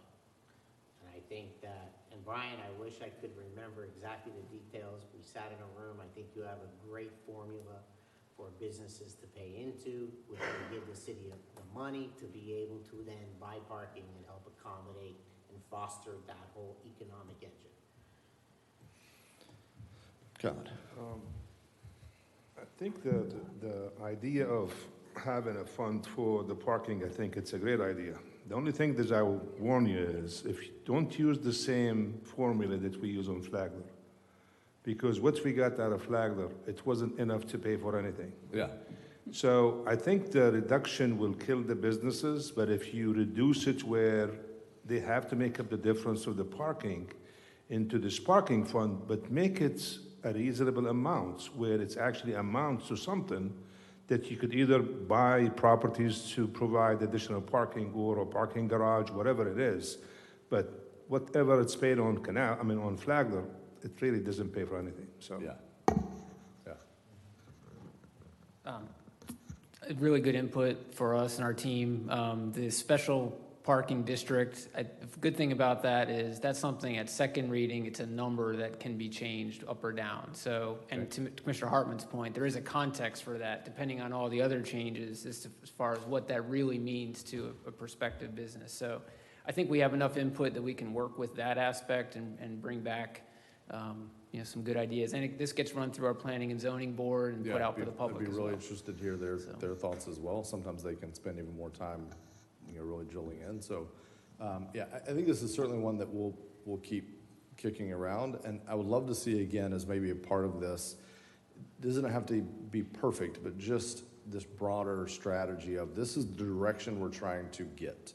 We're not going to get there tonight or today or at first or second reading of these changes, but this is the direction we're trying to head. This is where we think strategically we'd like to be as a city, and this is the first step towards getting us there and doing it in a systematic fashion so we don't create this constant kind of roller coaster, because that will create other issues. If you have one business that's operating under these rules, and then a few months later, all of a sudden it's like, oh, they can do whatever they want. So I think we've got to avoid that and be going in the right direction. All right, gentlemen, we have other items. I know there's a lot here. I'm sure each of us will give staff some other feedback as well on some of the finer points within that, and then we'll have more discussion at first and second reading as this comes back to us. So, thank you. Thank you, Mr. Appreciate Mayor. it. Thank you, commissioners. Thank you to you and your team for being here. All right, next item is city-owned residential vacant lots. Who's taking this one? Thank you, Mayor. The commission has asked to look at city vacant residential lots. So I've looked at a list. It was for city properties, probably about 3-4 pages. And I kind of looked at each one of them to make sure that it's a, number one is vacant property, number two, it's a residential lot, and then number three is a buildable lot. So through this PowerPoint that Shannon will put up there, I end up with 11 properties on this list. So you could see on each one of them, what I did is I put out the location, the zoning, the future land use, the lot size, the minimum lot size, and then the acreage if it's available. The minimum lot size, it's important because then you could see later on that whatever the lot size existing comparing to what the minimum lot size, that if it's buildable or not. So this one, it's on Nordman, which is up in Owlsboro. I tried to kind of give you an aerial photo so you could see there. That is it looks like it's a buildable lot. So that's number one. Number two is on Auburn, near South Street. That is 75 by 150. It's a good sized lot, and you could see there there's a couple trees there on the lot. And number three is on Nordman, near South Street. It's another one. That is, the lot size is 50 by 130, and the minimum lot size is 75 by 115.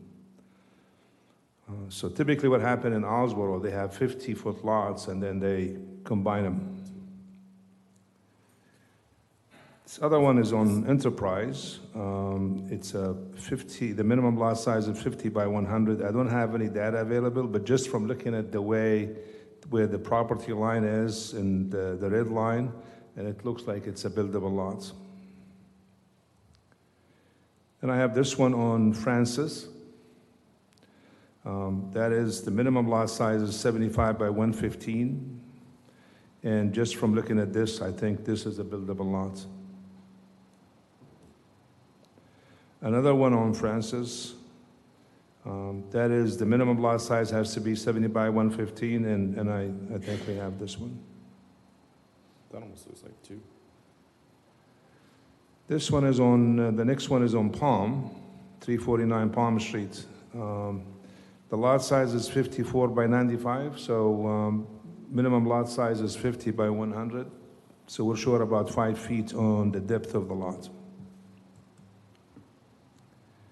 Another one on Palm Street in Dimick, that is, the lot size is 54 by 59, and the minimum lot size is 50 by 100. 327 Dimick, the lot size is 72 by 127, and the minimum lot size is 50 by 100, so this is buildable. The next one is 425 North Myrtle Avenue. The minimum lot size is 50 by 100. I don't have any data on this one, but it looks like it meets the requirement. The next one is 5th Street. That is not a buildable lot. That is behind Reed Patella. That's not a buildable lot. Now, for example, on this specific one on 5th, that could be used as a pocket park. I mean, if we want to, there's really, it's either you put it out for sale for the adjacent properties to buy it, or you could make it a pocket park. The one where we talked about, and it was short 5 feet, might have to go for a variance if we need to build on it. I mean, it's got depth, but it's this one, it doesn't really have much depth. It's only 59 feet. So if you look at it, there is 7 lots out of this list that it's actually a residential buildable lot that you have available. Kyle, there was one, Shannon, if you would scroll back up a couple. There was one that it was slightly too small, but it looked like the very next lot was immediately adjacent. So, so like this one and the one before it. So if you go up one more. So this one was slightly smaller, 54 by 95. But then the next one it looks like an adjacent, is the next lot, no, down.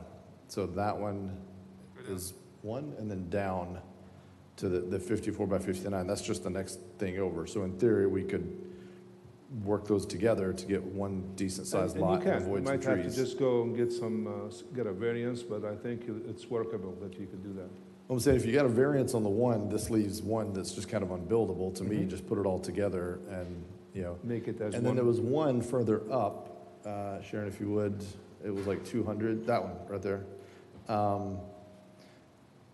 That one almost looks like two lots. That one looks like it's a double lot, so we might just have to go for either subdivided or. Subdivide, yeah, yeah.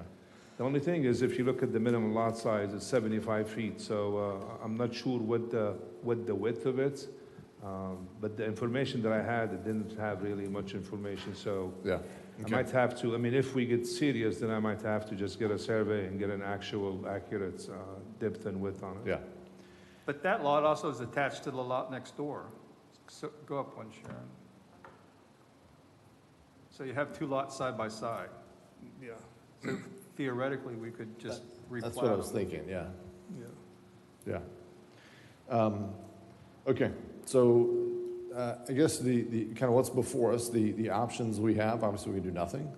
I think we've heard before, but just to clarify, is there any that you can see at this time or in your crystal ball, are there any legitimate city uses for these, meaning drainage projects, any other type uses where the city may need to retain access or title to these? These are all residential zoned lots. At this point, we don't have any use. However, we have not finalized the historic West Side Stormwater Master Plan. Yeah, So typically what happened, like what we did with the Central Beach, is we did not know the extent of the need of the parcels until we actually completed the master plan. But just looking at it, I don't see an immediate need at this point, but if we're gonna go to that point, I would rather to wait for the stormwater master plan to be completed in order to give you that final say on it. we don't want to get rid of one parcel, however we would possibly get rid of it, and then need to buy another one that may even have a structure on it. So yeah, I agree. Okay, so gentlemen, I think the options, we can do nothing. We can just sit on these, keep them off the tax rolls, own them as a city for some future use. We can choose to put them on the market. We can sell them via the open market. And I think we've also had, I don't know, formal or kind of informal request. I don't know if it was you or Commissioner Hartman, one of you brought it up of trying to work with Habitat and possibly be able to donate or some measure work with Habitat for possibly some affordable housing to be built on these lots. So that's the item before us, and I'll open it up for discussion. Commissioner Colodi. Well, I would certainly like to put them back on the tax rolls, even if we do come up with some type of way to transfer them to Habitat or to another similar organization. They would go back on the tax rolls. They would be affordable housing, which obviously everybody knows we really need. I like that they're spread out in diffuse areas instead of concentrating them all in one place. As to the ones in the west side that might be used for drainage, I think we should certainly look at them to make sure we don't need them, or possibly put an easement on them before they're developed so that it doesn't cost us any additional money to provide necessary drainage. But I would really like to move ahead and get this into the affordable housing arena. Okay. It's really a win-win situation. We don't have to maintain vacant lands, and they can be put to a positive use. Other comments, discussion? I was just opening it up, but we can go down the line. Go ahead, Vice Mayor. Yes, I agree with Commissioner Colodi. It would be nice to have some affordable housing, have those properties on the tax rolls. You have 11 approximately, I think I heard, lots. I would agree that Fifth and Palmetto might make a nice pocket park. I don't believe that area has a pocket park, South Mainland. That might be appropriate since it's only 50 by 60 feet.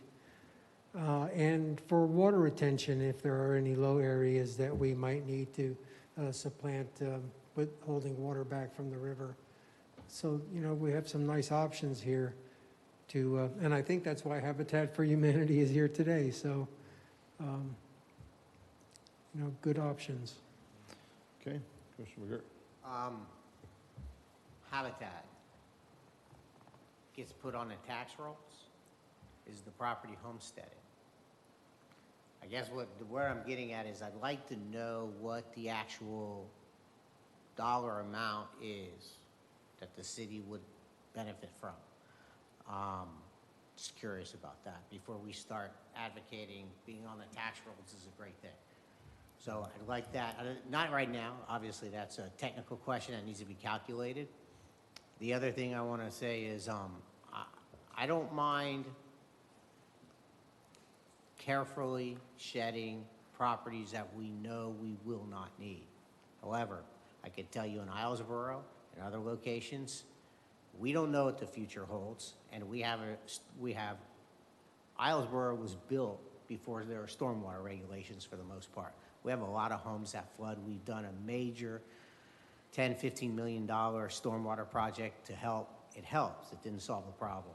So the possible relocation of a home that floods continuously to that location is a very viable idea. Pocket parks, one thing that we don't have is property for as a field. Kids to play football in, kids to put up some soccer goals and play soccer. Nothing fancy, just a field. Fly a kite in. A lot of things that we've gotten away from over the years. That was like, some of these properties look like you can just put a fence around them, have them open during the day, and some kids can bring their own soccer goals. Put a dog park. So my point is, I'm okay with this, but I'm not okay with the wholesale shedding of as many properties as we can.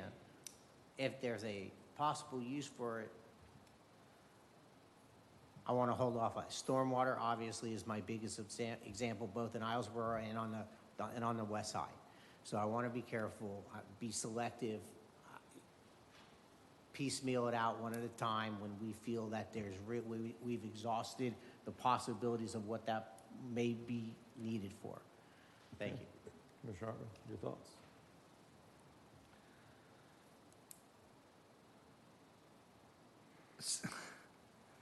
So, yeah, I think some of these lots certainly should be made available, either to Habitat or the Housing Authority. Talk to them also and see what they have. I think I talked to Teresa about a month ago, and they're looking at maybe a tinier home concept. I don't know if she's mentioned it to you, Brian, but which may fit on some of these smaller lots. I especially like the lots on Palm and Dimmick, since they back to back. Is there some way we could rezone that to multifamily and do a duplex that's back to back, one entering from one street or the other? I know that would take the variances and stuff like that, but that would give us more options for affordable housing and maybe give, I know Habitat's doing some quadruplexes now in Edgewater, right? So maybe there's something along those lines that would be of benefit. But there's also a couple of these lots that are fairly decent lots in neighborhoods that I think probably should go back on the market. It would give us a source of revenue to fund some of these parking issues and other issues that we have out there. So it may be a good option to put a couple pieces and see if there's any interest in them. If not, then certainly we can look, to do something else with them. But Colin, I was curious about the lots on Pine Street. Colin, the lots on Pine Street, why were they not included? On Pine? Yeah. Let's see.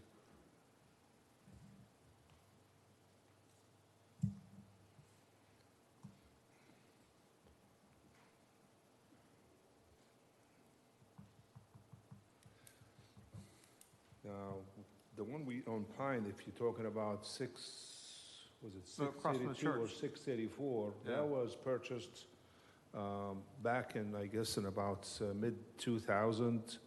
That was through the FEMA program because it had a flooding issue, so I don't think we had a deed restriction. I don't think we could build on it. Okay. Same thing as 6 615 or 610 Goodwin. It's almost in the same, similar situations. And there is a couple of lots on Sunset that we have purchased through the same program. So I think the one on Sunset, we have one that has a retention area, and then the other one has like a small canal there. So they're not buildable. So they have restrictions on. We Okay. purchased one on Nordman, same thing. That's why I did not include them in this. Okay, So if you didn't see them on this list, that's mean they're not buildable for a reason. okay. So, I mean, certainly I would be in favor of taking a more in-depth look at these lots and see, you know, what can be done with them and how can we probably use some of them for affordable housing and how we could best manage that. I would certainly be in favor of that, but not to say that all of them need to be. Maybe one or two of them can go back on the market and see if there's any interest out there. So, you know, to provide some kind of income and then get them back on the tax roll. To Commissioner McGurk's point, I mean, when we're talking about putting it back on the tax roll, it's gonna go, they are eligible for homesteading. Is that a correct statement, Mark? The homeowner could homestead. It would likely not be a second home, so they would obviously be eligible for homesteading. And then, so it basically be just whatever the appraised value of that property is. Did you have anything to add to that? Or If you like, I can speak to that briefly. just very, very briefly, yeah, if you don't mind, yeah, just so we get that information out. So as you make your decision on this, each home is sold, we carry the mortgage on an interest-free note, and the mortgage is based on what the current tax rate is for the home, and then the tax base is on what the value of the home is upon construction, so it would come back into the tax rolls. Yeah, so the Thank you. appraiser assesses it just as they, from the appraiser standpoint, it's no different than Correct, Mayor. my home or your home or any Yes, other sir, home. Yeah. that's correct. Okay, And we that's carry what an I thought. escrow account for that and pay the taxes. And so you all make sure the taxes are paid, and then the appraiser does that base. Okay, got it. Correct. Yes, Thank sir. you, thank you, Thank Mark. So my thought, similar, I think, to Commissioner Hartman's, I support the program. I think we all support trying to do something. Definitely on any that are in the vicinity of potential stormwater, even in Owlsboro, I think it's a valid point. It'd want to be just conservative on that and make just, well sure. I tend to agree. I'm also partial to, I believe if we're not going to go even to the open market, and I don't, this may not even be allowed. We may have to talk to Carrie and figure out how we can do this. I'm partial to adjacent homeowners, meaning if they had an interest to buy it at market rate, I'd want to give them a shot at it, because they may have had that eye on their property for years. I mean, I know my parents bought some property around them that was, this is going back 20 years, that was owned by the Utilities Commission. They called them every year and said, hey, if you ever sell that property, we want to buy it. And one day they were able to do that.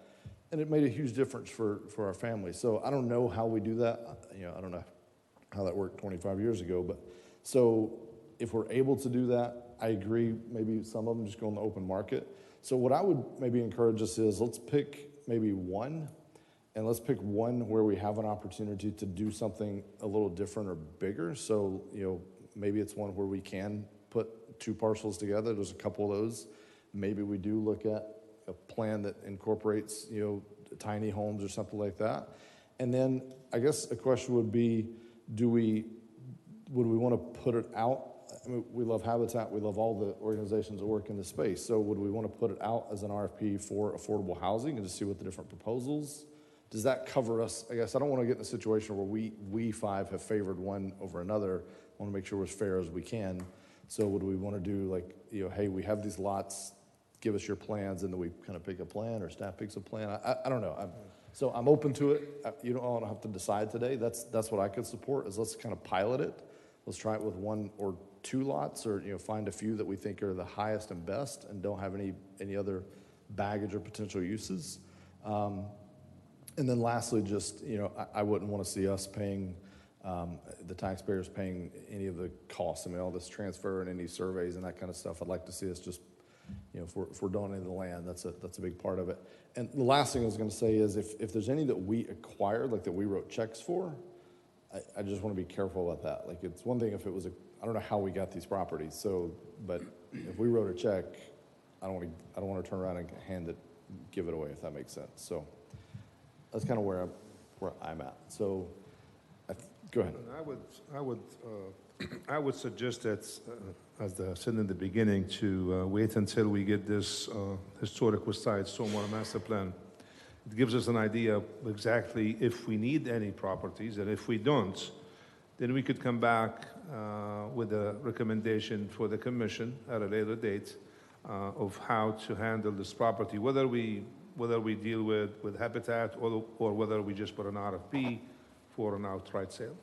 Yeah, and this isn't a precedent. I mean, our neighboring cities have done exactly this, where they took some properties and basically donated. So we're not doing anything that is unprecedented. And I think you'd be very positive. So I support it. I just want to make sure it's done. And sometimes if we do one, see if it works, see what we encounter, see what the feedback is, the pushback, the pros, the cons, and then we can look at other opportunities. So that's kind of where I think I would be. Timeline, roughly, I know a lot we don't know, but on that stormwater, where do you think we would be? Not that it's finished, but that we would know where that design roughly is. We're expecting probably in 90 days, hopefully before the end of the year, that we will find out. All right, so sometime hopefully this fall we'll have that plan, and that'll allow us to know what properties definitely can and can't be considered, and then it sounds like that would be a next step. So. Well, that master plan would have to be presented to the commission, so what we could do is maybe we could incorporate the properties, when we had the discussion on the stormwater master plan for the historic West Side. Okay. Commission okay with that direction? Is that roughly where I know you gentlemen supported it. I think you mentioned you wanted to wait on the master plan too, so does that work? Go ahead. Yes, I support it. Okay. I do like the idea, especially on the one small 50 by 60 parcel, see if the adjoiners want to buy it. That would be a good use for it. Yeah. And 90 days is not a problem in waiting for the properties in the west side. But I don't want to hold the whole project up for much longer than that. I would like our staff to look into a little more detail into these properties towards the idea that there will be a future owner in their sites. Yeah, okay. All right, if no other discussion on this item, hopefully that gave you all enough direction. And What would be the process? Would we just donate them, or if we actually wanted to put them on the market, we would have to do a RFP or do an RFP for a local realtor to be an agent for us and go that route, or? I know. Well, normally, the properties that we have put out for sale, we just put an RFP for it, if it's a straight sale. But we'll come back to you. I mean, if it has to go to, if you want to go to Habitat, obviously, I'm sure there's a different procedure than just putting an RFP for a straight sale. So we'll come back with the two options for you, probably in October for the other properties that are outside the historic West Side District. If you don't want to wait for the stormwater master plan, as Commissioner Carodi suggested, he doesn't want to hold the other properties, so we could come back to you in October with suggestions on the other ones, which is probably a couple of lots. Okay. Yeah, I'd rather do that to kind of get the ball rolling, the small lot, look into whether the neighbors, adjoining neighbors would be interested in it or not. If it's going to be a pocket park, it needs to be a passive park. I don't want to be putting equipment in there and maintenance and so forth and so on. Yeah. But, some of the other, I know we've already done the Islesboro, so we have we think we've resolved those issues up there with stormwater. So those lots should be able to go back on the market, unless we had an interest. Which ones in Islesboro? The one in Islesboro? You talking about the one in Nordman? Yeah. Yeah. So, but at least we get the process rolling and the ball Yeah. rolling, so we know where we're at. And so come, in the 90 days, I've been a year and a half on the master stormwater plan. Well, if the commission desires, Mayor, we could come back in October for the ones that are outside the historic district. And if you don't want to do that, then we just come back after we have the master plan. So whatever the direction that you want to do. So I think I heard enough support that, we want to do something, so if we can bring it back piecemeal, if that doesn't create a ton of extra work for staff, if you just want to do those outside of the historical West Side first, that's okay. Just knowing again for the commission, I don't want to go all in. I want to try, there may be unanticipated things, so I'd like to try one or two strategically and then, pilot it and then see what happens. That's just me. Others may be okay. A question for you, and this, we may not solve it today, it's a little broader than this, but if I wanted to sell my house this afternoon, I'd call a realtor, I'd say, hey, what do you think I can get for it? And they would put a sign out, and then people would start seeing the house, and they'd say, oh, I'll give you that, or I'll pay this, or, that's the process. So I know with this property we just sold, we couldn't do that because of the CRA, because that's what I asked.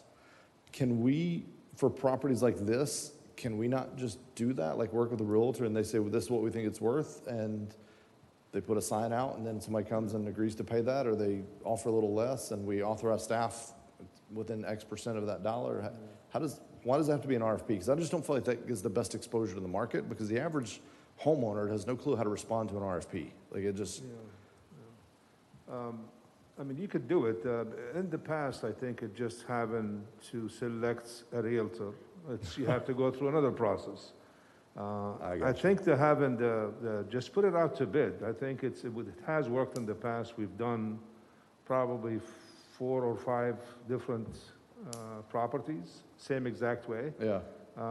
Normally what happened is we would actually reach out to the neighbors. And because probably those are the ones that are the most, interested in it. And then we have it on the website, but to go through the selection of a realtor, that's another. Well, I get it, and I bet we could find someone that, we can figure that out. And I get it, that's a whole other thing. But the problem is, the average consumer, they don't start their property search on the city website looking for somebody who's out to bid or RFP. Even the person living next door, they look for the real estate sign hanging there. They go to the Zillows and the MLS. Like, I'm worried it doesn't even appear on the radar, and so we exclude people that aren't the more savvy buyers, if you will. And that's my concern. Is I just want to make sure we're doing it as mainstream as possible. If we go that route, not just for these properties, I'm talking in general when we market a property. That's always been my concern with this RFP process. Is that's targeting a small, minute portion of the population. But we put the sign up there too. So the sign it will be on the property for sale with number on it. So people usually, if they're interested, they'll call you, and we'll help them. It's not going to be a complicated RFP. You're talking about a form. Submit. Okay. We probably have to get an appraisal. That's another thing, so. Yeah. Okay. All right. So I think we got some direction on that. You guys will bring us back some options. So that's that. Flagler Avenue building discussion is next item up. Brian. Thanks, Mark.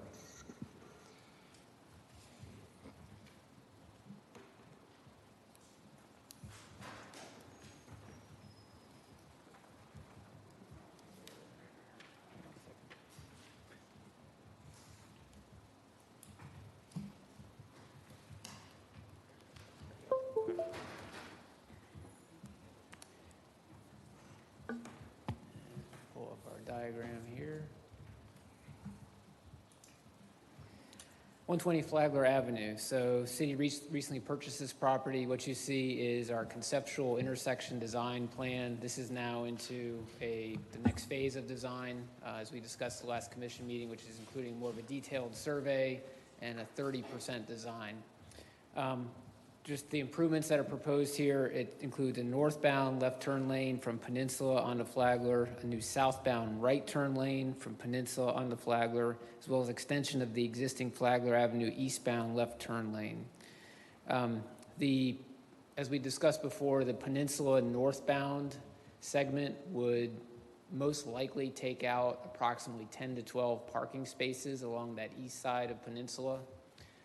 So we're getting survey to be able to confirm that. It's undesignated parking, but it's a little over 200 feet, so we're figuring 10 to 12 spaces. Those are used by a number of establishments in that area, businesses on Flagler. You got the church, there's an apartment area nearby, so they would lose that parking. Now, what we've done at 120 Flagler in a temporary basis is there are 7 parking spaces that are available for public use. And we also have it signed as a loading unloading zone in the morning hours. So on the 120 Flagler site specifically, we have a preliminary quote to move the building. On-site would be about $50,000. Off-site would be about $100,000. The site is tight. There's very limited area to move it on-site, but it could be done. So that's kind of an overview of the status of the area. I know Khalid wanted to talk about our staff recommendation. So. You know, it's kind of interesting. Normally, you'll find people that they would like to get a variance to shorten the setback. In our case, it's the opposite, because if you want to move it back, we have to get a variance to make the setback more than 5 feet. So that's one interesting comment. The other thing is on this particular plan there for the traffic, specifically on Peninsula. We would like to see a right turn lane. So we might have to take some of the property. That's why we purchased the property. So we're going to work on that. But talking about specifically about the building itself, if we move the building to the, say, to the northwest corner, which is going to be at $50,000, the staff recommendation is really to relocate the building to Old Fort Park. This is not considered a historic building by any means that I got from staff, but we want to preserve the building. Right now, we're short for space. I think that would be an office for some of the city staff in City Hall. Having it at the park, as a matter of fact, the Connors Library was right across the street from here, and that was one of my first projects to relocate that Connors Library to the park. So I think it would give us more opportunities if the building is not there, because right now, if I have to move the building to the northwest, I have to get a variance. I mean, there is so much stuff that we have to do in order to get the benefit out of the property. And I really want to do that right turning lane on Peninsula going west to the North Causeway. The cost, I know it's a little bit higher than moving it on site, but I think on the long run, I think it would serve the purpose for providing space and also preserving the building, you know, on Old Fort Park. So, be more than happy to answer any questions that you might have. Khalid, in your professional opinion, my inclination is 100K is, that's literally maybe to get the building from point A to point B, but I had the opportunity yesterday to walk through the building a little bit. There's going to be other, I mean, if you put it over here, there's going to be some infrastructure costs to drag, you know, water, power, all that stuff to it. And then probably once we get it there, the process of moving a building of that age, you're going to have some other, you know, you're going to have to spend some other money to get it up to habitable condition, I would call it. It's habitable now, but I just feel like dragging it across town is going to change. So, do you feel like that's a reasonable number of 100, or you think it's really more like 120, 150? What is a realistic number? Probably right now, I would say it's on the low side. I would say probably in the 150. But if the commission has at least a slight interest in relocating the building, I will go deep and look into it, because obviously there is more work to be done on Old Fort Park in terms of providing either the pilings or the foundations for it. Yeah. And then also the relocation itself, you know, moving it off the North Causeway and other issues that the hauler might have to do. But if the commissioners have some interest, I will reach out personally to them and dig deep into the cost. But I would say probably the 100,000 is on the low side. Yeah. And some of those same issues are present whether you move it 16 inches to the left or 160 miles. I mean, you know, it doesn't change. So anyway, I just wanted to be very clear. I don't want some commissioner to walk away and then 6 months later they go, wait a minute, you said it's going to be 100K, you know. So this is really just, that's ballpark figure. Now the discussion is, do we want to do that or not? While we're going down the line, are we also getting feedback? Do we want to provide feedback on concept 1, 2, 3? Are we getting into that today, or are we really just talking about the building and all that other stuff is kind of in motion? Well, I think there's a couple of issues. One is, as Brian mentioned, about parking spaces Concept on 2, yeah. Peninsula, so that's one. The second thing is about intersection improvement in general, and then also the building. So these are the 3 Yeah. points that we would like to get some directions, All right. at least for us to kind of get some movement on it. And then last question, I'm going to open it up. I'm just getting some groundwork here.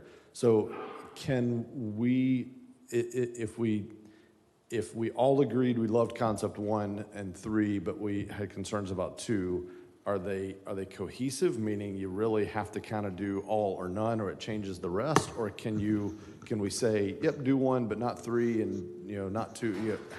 Talk us through that. Is it a la carte, or is it all for one? They're fairly independent. Okay. The north, south, and peninsula, we would need to make sure if we did one and not the other, that the alignment So of 2 the and turning 3 have to be movements, that aligned, we'd have yeah. to work on that, but certainly the long one, concept 1, could stand on One's its own. independent, yeah.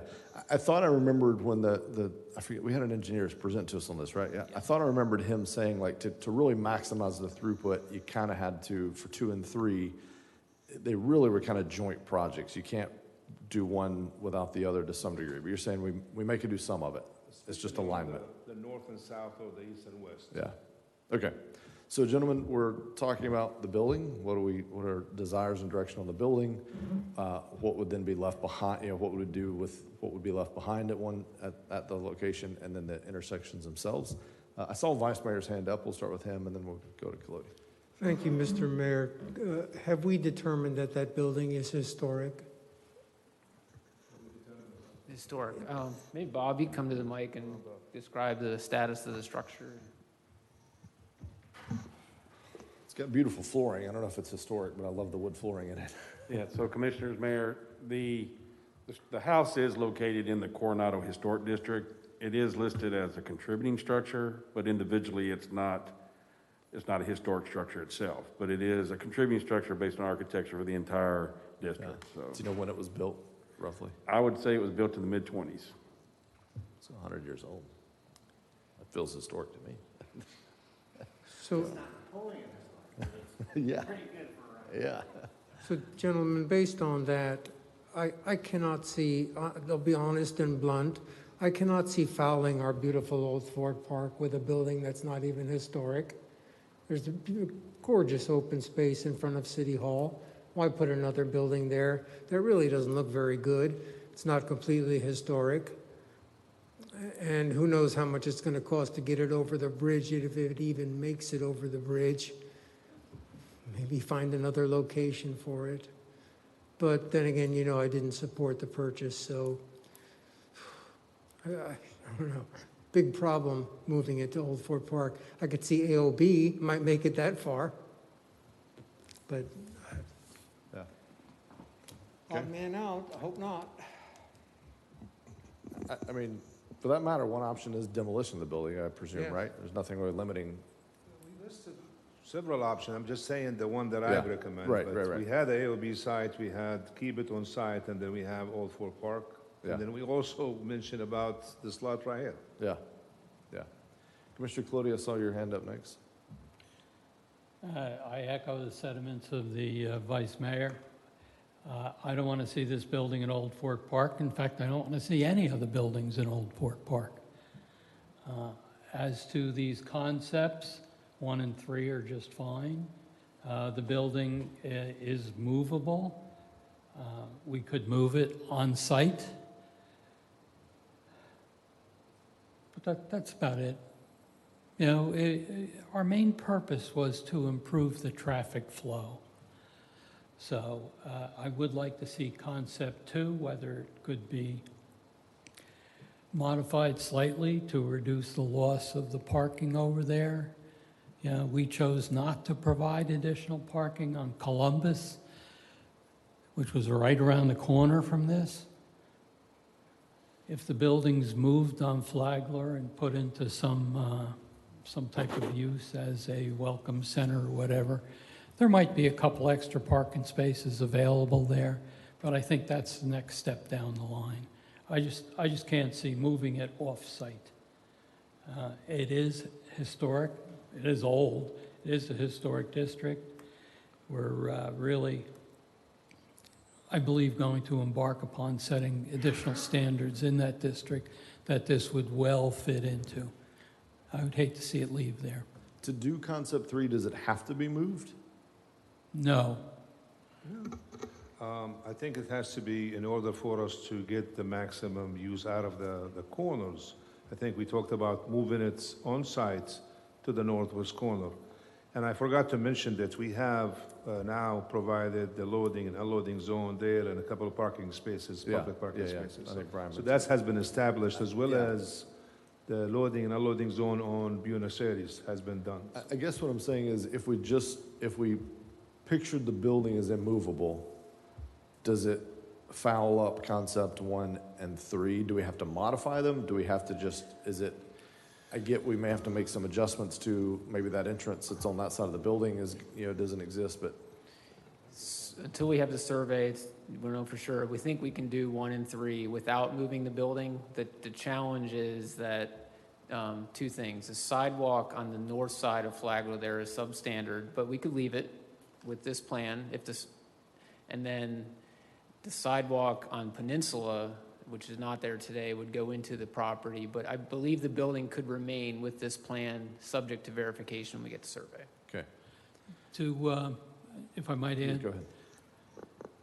because of the physical structures out there, the telephone poles, the traffic things, it would add significantly to the cost of a project to do concept 3, to change it, so it can be constructed as it is now. Without changing all that other stuff you're saying? Correct, without changing all the other stuff. I think I would like to see some modifications to the building, because it might interfere a little bit with sight distance, but Sidelines, yeah. other than that, Okay. Commissioner McGirt, thoughts? On 1, 2, 3, and kind of building, the future of the building? I don't have anything intelligent to add on this, to be quite honest.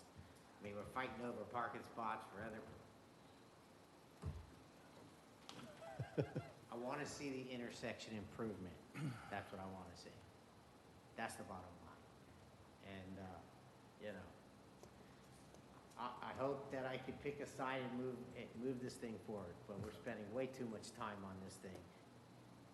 Yeah. If we move the house in the corner, are we going to have to, can we meet our own city requirements on setbacks on surrounding properties, buffers and setbacks?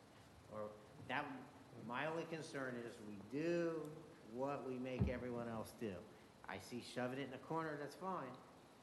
But I just want to make sure that we're going to do what we require everybody else to do and don't give ourselves special circumstances. The critical item is the front setback off of Flagler's maximum of 5 feet. So this is a case where if we choose to move it to the back, we would have to get a variance from that. All right. Commissioner Harmon. So I totally support moving the building off-site. I can't see spending the $50,000 to move it a few inches or feet from one direction or another and leaving it on site, which is going to be a totally useless building, which is just, serves no purpose whatsoever. We're in need of office space. We're in need of space for employees. So I think moving it to Old Fort Park is the better option. We have one older building already in Fort Park. I think it would enhance it. It would give us our needed space. And if you do the cost per square foot, it's cheaper than building a new office or a new building. So I would support the moving of the building to Old Fort Park. I don't have a problem with concept 1. I'm a little disappointed in concept 3. I would have thought that we could get a little more turning lane once the building is gone, use a little bit more of that lot in some fashion. I know what the gentleman from TED said, you can't really put a merge lane in there because you don't have a long enough merge going westbound. But certainly, DOT did it at 95 and 44 where they just made it a stop intersection. When you exit going southbound, you come to a stop and you make a right-hand turn and continue on. So I think, that could stand a look. I cannot support concept 3 for the very same reasons we had spent 2 hours earlier on. You're removing 15, 20 parking places. There are 10 people that live in that apartment building right there on the corner. They depend on off-street parking for parking. There's no other place for them to park. I got an email from the gentleman who owns that, spent significant amount of money in renovating that to make it a livable standard, and he's providing affordable housing, to people who probably work in the area. So to take away their parking and tell them, oh, they'll have to go down and fight for parking spaces on Flagler, I think it defeats our earlier conversations that we had. If we move the building from the site, that opens up a few parking spaces there. We'll have a nice open lot. So that gives us an opportunity there for either delivery trucks or, parking at some point in the future. Maybe we could sell those spaces to some other business that wants to build on Flagler or renovate their building. But I can't support concept 2 at all. And, I think, if we're not going to move the building off the site, I'm not for spending any money, on the building whatsoever. Demolish it and take it down.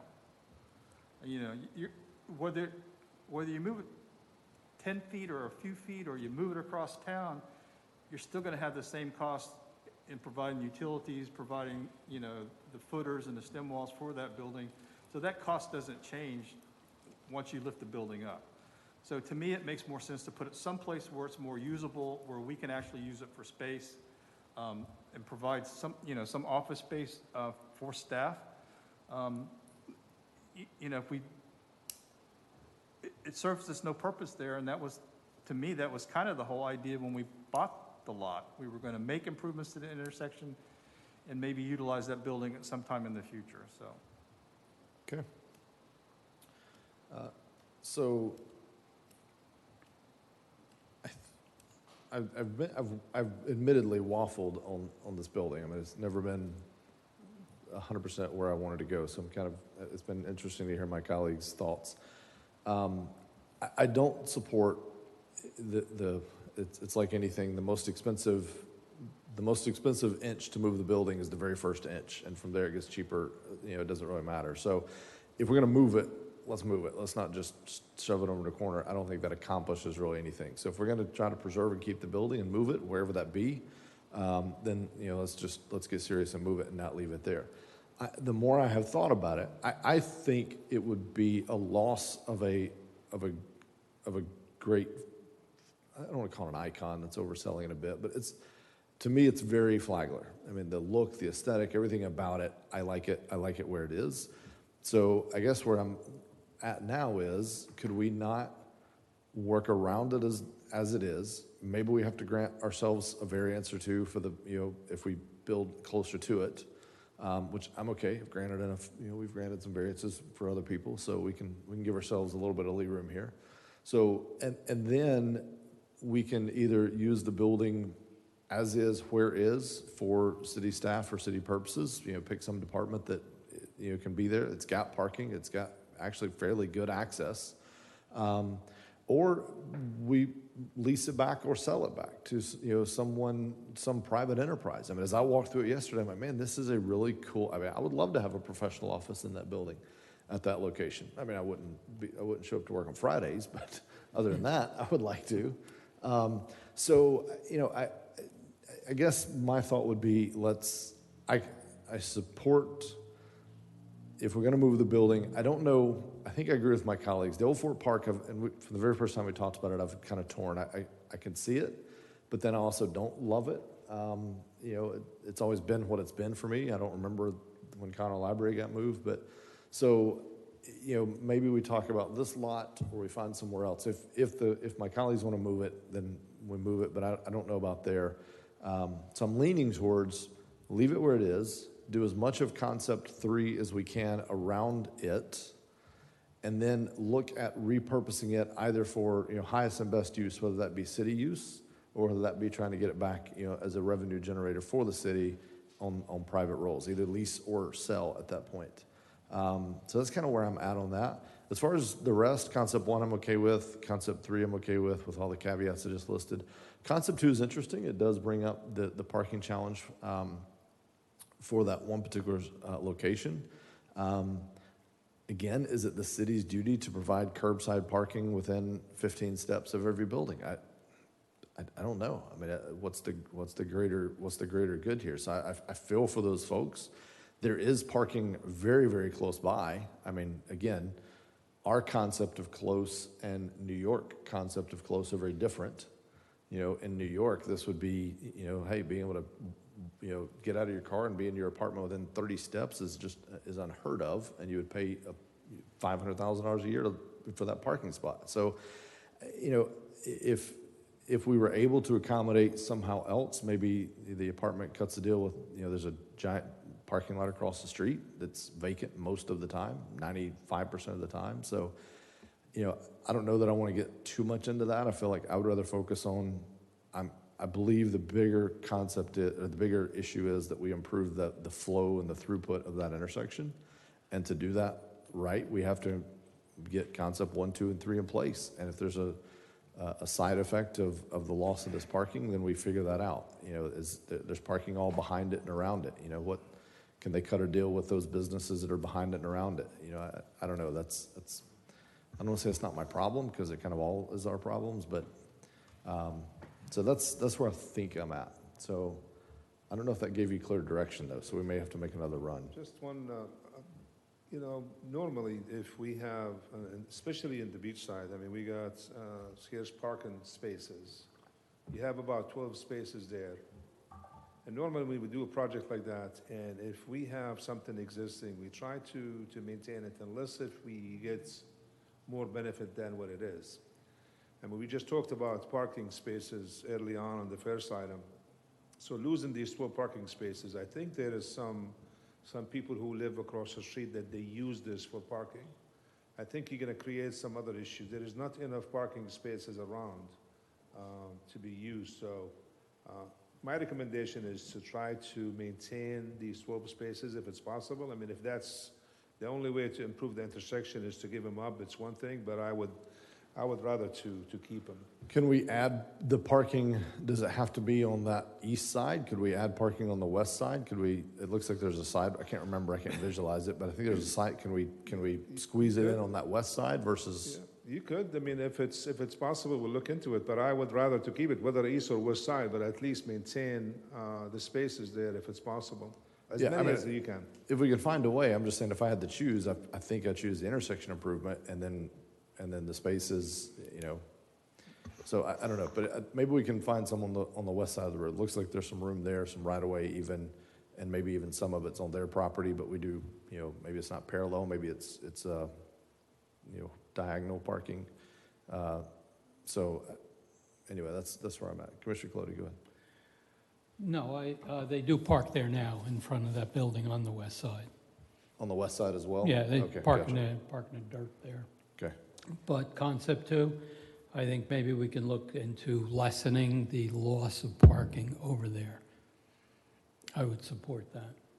Maybe the turn lane could be a little shorter, and some of the parking more to the south can be retained.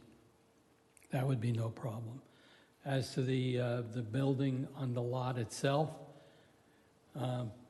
leaving it in place could be a fine way to deal with it. It would certainly keep our costs down. And then we could sell it. You know, it would still be a usable building. It was used for all those other years until the owner moved out. Yeah. So, but I would like to move ahead. Okay. I mean, he couldn't sell it for 2 years in this market. What makes you think we're going to sell it? You know. Anything can You know, be sold for a price. It wasn't 2 months ago, we listened to the people on Pine Street saying, you can't take the right-of-way to make a sidewalk because you're going to take away my parking or my driveway. I can't park in my driveway. But now these people who live in an affordable housing building, who depend on the street's parking to park, to live, you're going to say, oh, we're going to take your parking lot, you know, your parking area away because we can. You know, how can you tell one group of people it's okay to use the right-of-way, then the others, you know, they can't use the right-of-way? I mean, we're not consistent in the message that we're sending. You know, to move the building provides you spaces for parking, something that we're in dire need of in the Flagler area. So if you're going to eliminate parking and then leave the old building there, you know, we're taking 2 steps backwards on this. Perhaps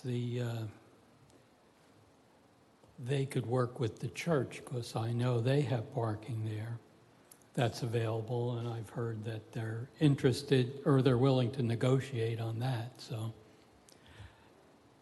Yeah. I just, we purchased the lot with or without a building to improve the traffic flow at the intersection.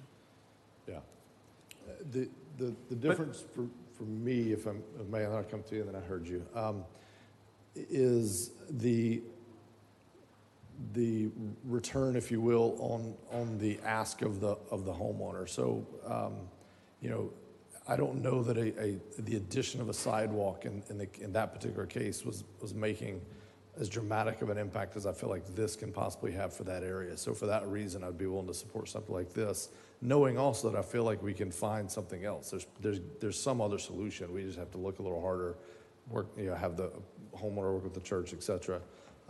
So, and also this notion of affordable housing within, you know, 16 feet of the beach is a little naive to me. That's not where you put affordable housing. So I'm you know, if that changes the paradigm for that particular location, that is what it is, but that's not, Well, that's you know, location, that's not where you put, plan, or accommodate for affordable housing, so. probably wasn't designed that way or put initially that way, but Yeah. so who knows? Commissioner, oh, sorry, I heard him, and then Yeah, I just got a quick question. If anybody in staff probably could, or maybe my colleagues could answer for me. I realized the first effort was to purchase that corner, to add that westbound turn lane, which seemed to me at the time very short. How many cars could you actually put in there? And now I'm looking at these other concepts along with that one, thinking to myself, not an engineer, not a traffic engineer, but aren't we increasing the volume rather than decreasing travel time? Because let's just take, for instance, concept 1. We're extending the northbound turn lane off of Flagler. We're putting more cars going northbound, but when those cars go to leave, they're going to have 1/3 the turn lane that they had to get on.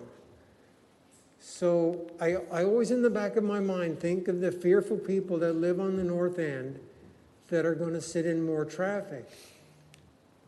Are we really achieving what we want to? And let's take away concept 1 by adding that turn lane to the westbound, because I keep thinking, if we could add 2 or 3 cars, and that's all I can foresee there, maybe 4 tops, you'll still have cars sitting southbound in the center lane, which goes to the east and southbound.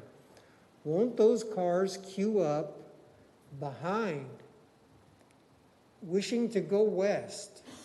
But they're going to want to go west, and if they can't get to that turn lane, they're going to sit there and try and go west, further blocking traffic from going south, if you understand where I'm coming from. Mm-hmm. So I'm wondering, we're trying to fix a problem, but it seems like we're adding more to the problem. It's like, you know, build it and they will come. We're building a bigger intersection. I heard Commissioner McGurk, he wanted to try, and Colodi, to try and fix this situation. I don't see it as working. Yeah, so I think the concept is just the throughput of the intersection. So if you look at any system, there's bottlenecks. And so this is considered if you zoomed out and watched the traffic like ants on a busy day, you'd see this is where we have a ton of congestion. And then once it kind of spreads out from here, there's not near the congestion on some of the other streets outside of this exact point. And so increasing the throughput of this allows it to just the whole system to be a little more efficient. I happen to believe in the build it and they will come concept. So when you talk about super laning highways into areas where there's nothing now. Like, I agree with you. I don't think this is that. And yeah, we may have cases where somebody's queued up waiting to go west and they can't quite get in that west turn lane, but right now we have that. If one car is waiting to go west, it can clog the entire thing up over one car. Now we at least get down to where 5 or 6 cars deep. Same on that left-hand turn lane on Concept 1. It's a throughput solution to me. We're just improving. I mean, a traffic engineer would tell you the solution to this is a roundabout, actually, because that's the highest throughput intersection. But I'm not going to. Is this the I'm not going to bottle propose that. to a bottleneck? That's what I'm afraid of. Is this what now? Is this the bottle to the bottleneck? Will it neck down on Flagler, and will it neck down on Peninsula? Yeah, and there's some things we can't control, but I can tell you, like Concept 2, being able to have at least a few cars that are able to queue up, to the left, I don't know. The And traffic are engineers people- can tell us what the throughput But then I is. think, are people going to go northbound on Peninsula necessarily to make a left to go west on Flagler? Yes. Yes, Yeah. A lot. They're not going to go south to Third? No. no. I routinely take literally that route and hang a left to get to Island Roasters. All right, Commissioner McGurk, you were up, and then we're going to move on. I hope I have something intelligent to add. If I'm making this decision myself, this is what I'm gonna do. I'm gonna move that house off-site. I'm gonna build this intersection improvement like we intended. I think that left turn lane to go west over North Causeway is deeply dated, as is everything recommended in here. I'm gonna tell this guy who owns this property, this little rental unit, that we're gonna allocate a certain number of spots to him from the property that we moved for 5 years. And he's gonna have to come up with a long-term solution to some of his residents' parking. Across the street from a church. The church needs money. We lease spots from the church. This guy can probably figure out a way to get some lease spots for the people, whether it's 5 or 8 spots or whatever he needs. We're not taking his property. We're taking right-of-way on the opposite side of the street, and we're gonna stop an intersection improvement, which betters everybody. If we're taking this guy's property, that would be a different situation to me. So I understand his problem. There's more than one way to skin a cat. He just needs to find he needs some time to find a solution to his long-term problem, which is his parking. We cannot guarantee. We may not decide this commission to do this, but there's no guarantee that this guy doesn't need to solve this problem long-term anyway. So that's what I would do. Allocate a certain number of spots on the corner at 120 Flagler, move the house off there, do the intersection improvement.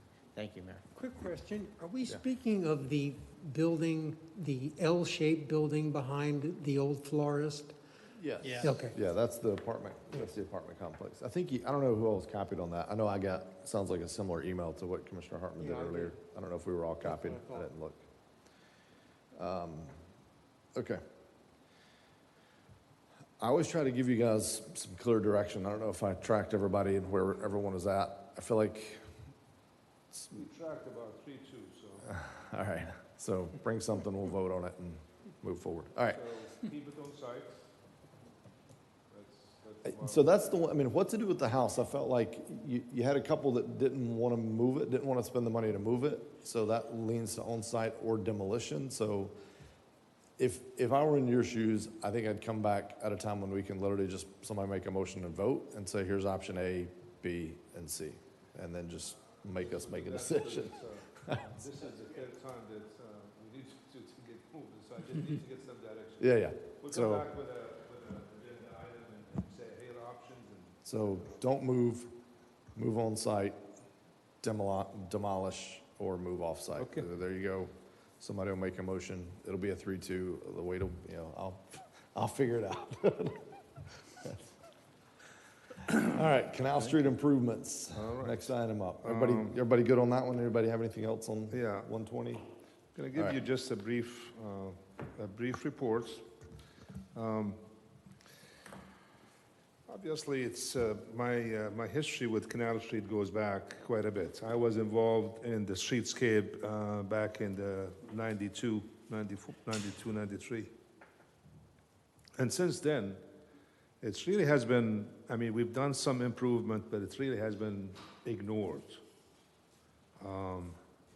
It needs some sprucing up, and I met with Canal Street Historic District Merchants Association about 2-3 weeks ago, and we talked about some of the improvements that we have to do. Currently, the maintenance operation, they are replacing the trash receptacles. They're actually putting 26 trash receptacles that double the size that is there now. Right now, it's like probably 21 gallons. They're putting 40-something gallons, 44. They painted the street lights. But what I really wanted to do with this one is I wanted to get with them and really come up with a conceptual plan, an overall conceptual plan that it's been actually, we have to involve landscape architects. And just look at the entire section from US 1 to Riverside. Come up with the cost, come back to the commission, and then, I mean, if we have the money to do the whole entire thing, we could do it. If not, we could do maybe in sections. But the immediate thing that we could do, that the discussion we had with the Canal Street merchants, is some of these improvements, such as the trash receptacles, maybe a crosswalk, and then also planting pots at the corners or specific locations. Right now, we have some trees that have been removed. We have not replaced them. So maybe what we could do is put some of these planting pots in those areas. Those pots probably between $500 to $1,000. But one of the discussions that I want to have with them to see if some of the merchants, they want to adopt some of these planting pots. It makes it easier to be maintained and kept maintaining. And it makes it less work for our maintenance staff, that they could maybe put some more attention to some of the other areas. So I think there is an opportunity there for us to really work with them, come up with the conceptual plan, and come up with something that it's going to really spruce Canal Street for some time to go and sometimes to come. They have asked us to look at using permanent lights around the base of the trees that could be there permanent. I have asked staff to look at some of these costs. So it looks like we could do the entire street for about almost $13,000. They will last probably, this type is, we've had a problem with the squirrels that they eat the rope. This one is supposed to be, probably it lasts more, that it goes out. So $13,000 on the light. So there is some improvement that we could do probably early on a short term, such as the light rope there and some of the other stuff that we're working on and we're doing. And the planting pots, they're easy to get. I just have to get with them and see which locations we're talking about. So I want to take this opportunity to thank the Canal Street merchants, because they have been really very helpful. They provide the report that I put there in the agenda item. And they're in the audience here if they would like to add some more, and we'll be happy to ask and answer any questions you might have. Okay. So, gentlemen, it sounds like we've got, and it's in the agenda package here, there was the whole thing that was given to us a few meetings ago. I think we all got it, and then put here by staff. So it sounds like some of these items we're starting to work on, some low-hanging fruit, we'll call it. Other items, the question is, where do we go on this?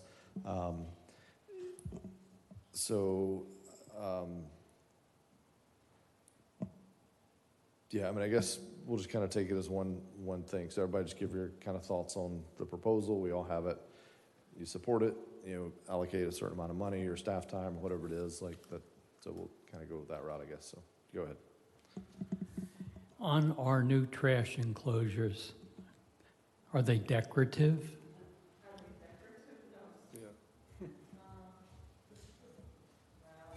Hey, we're gonna need that document, Cam. They are. because I really don't want to see 44 garbage pails on the street.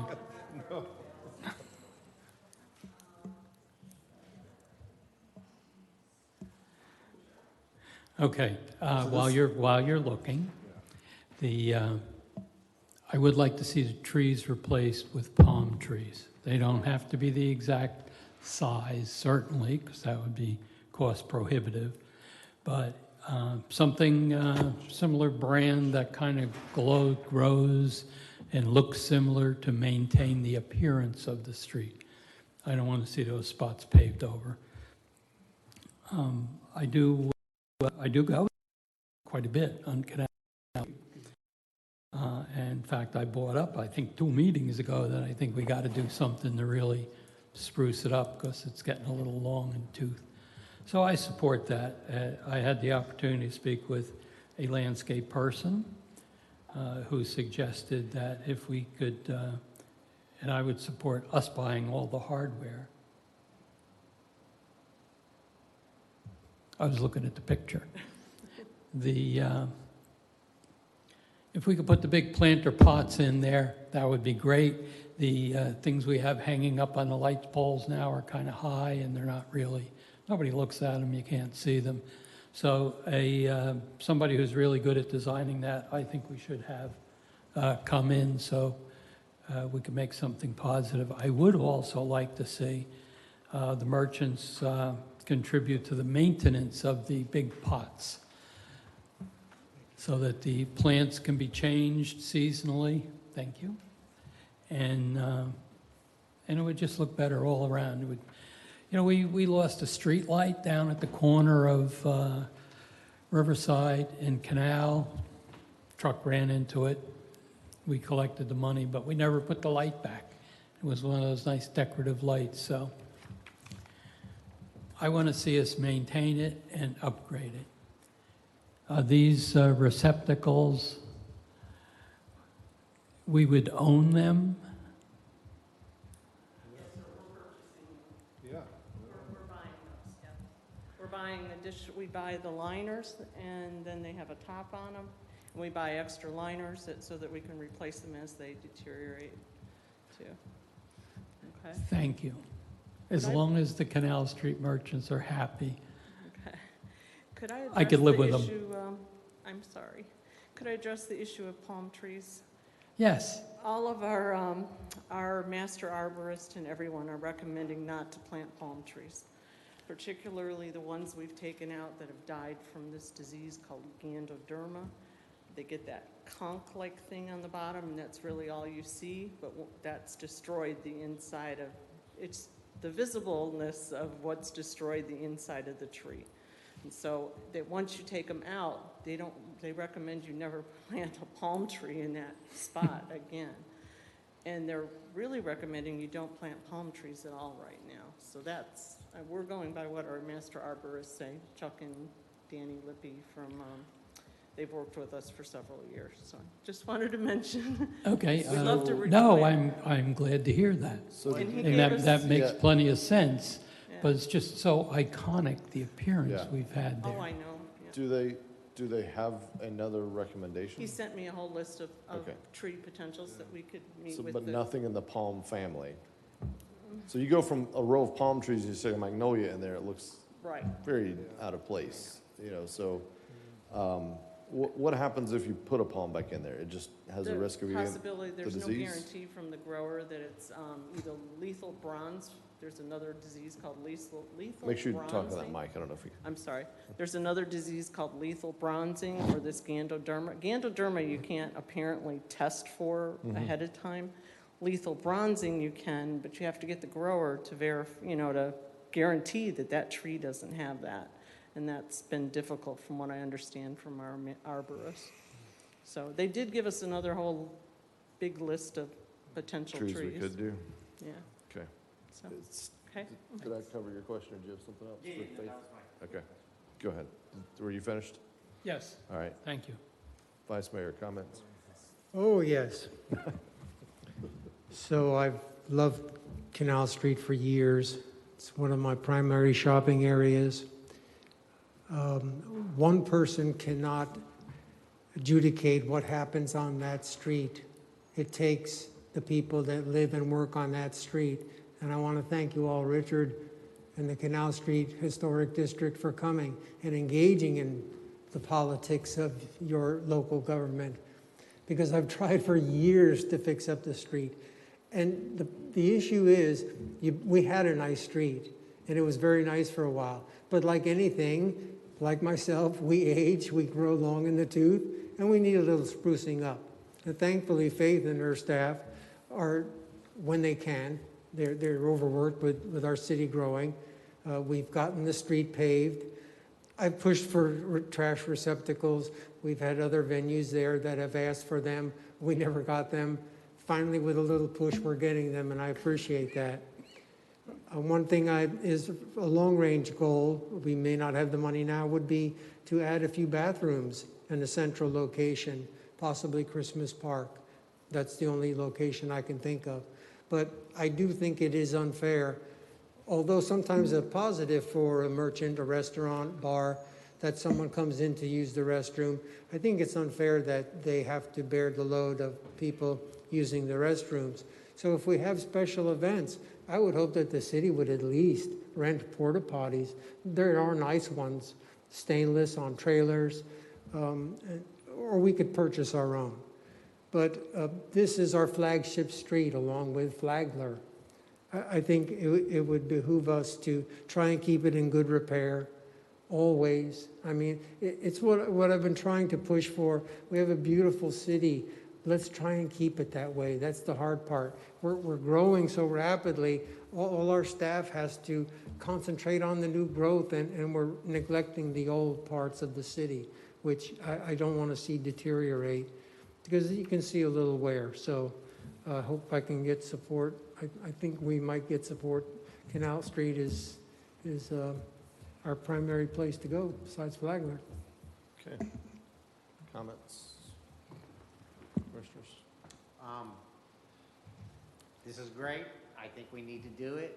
I will use this as an opportunity to plug what I always do about our taxes. Lowest tax in the entire county. We can't be everything to everybody. But I do believe that we need our two downtowns looking fantastic. I'm glad to see that Canal Street has, over the years and time, been able to develop what seems to be a group committed to Canal Street, much like Flagler had at one point. So I'm excited about that. I would love the idea of somehow getting some skin in the game. I know you guys are probably like, what are you talking about? I already have tons of skin in the game, but let's make this a partnership. And I absolutely think enhancing and beautifying Canal Street will be and is a huge part of the success. Regarding the trees, I want to stress a canopy. Palm trees, yeah, they're great, except they don't do a whole lot for the sun. The worst thing you can have on a walkable street all summer long is a hot concrete area. So oak trees are terrible because of the root systems. Palm trees don't provide much sun. In this case, it doesn't look like palm trees are recommended. Magnolias are very dirty. They're very high maintenance, but I want to put a tree in that can build a canopy. The oak trees, they say, are terrible, but let me tell you, one of the best things is by the sheriff's department or the tag office. Everybody stands around outside on the sidewalk because the shade that those oak trees give, although I recognize it was probably 6 months or a year ago, we had all kinds of problems with the root system. So if we can, I know it may be difficult, let's get something that can create a canopy as opposed to not creating a canopy. That's important, I think, for the long-term viability and walkability of the street, and will help businesses thrive with people walking the street. Thank you. I certainly support them also. I met with the group a couple of weeks ago also and talked about some of their ideas. I think it's important that it's a cooperation between all of us. We all have a little bit of skin in the game, so you speak. I like the idea of maybe getting some of the local businesses to adopt one or two of these planters. I certainly, until they told me about the hanging baskets, I never realized those hanging baskets were on the light poles, you know, because most people aren't looking up, they're looking to where they're going, and, you know, and I'm usually the one driving, so I don't get to look around much when I go up and down Canal Street. So, you know, I can see where that, you know, could even be a hindrance to our maintenance personnel to have to go by and water those and take care of them all the time, where if we just move something to the ground, it would be much more easier, and especially if the businesses want to adopt one or two of them, that would certainly be. My problem is that I agree with you that we need a different kind of tree there. I don't think the palm trees are what we're looking for. My concern is, what do we do in the interim? Because 4 orange cones with tape around them isn't attractive either, you know, and with, you know, some broken up concrete or broken up dirt. So if we could come up with a short-term solution to this, you know, whether we, I don't know, can we do an art project and have some kids paint art projects and just place them there on a piece of wood or something?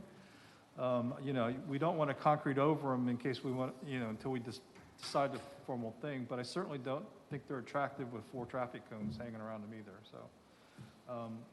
There's a lot of things that we can do. As I told them, I think it's important that we do this in phases so that we, you know, get an opportunity to see what's viable and what's not viable. You know, if we put these planters at the end of Canal Street, you know, down by where the river is, and they keep getting taken out by vehicles and stuff like that, you know, we need to rethink that process.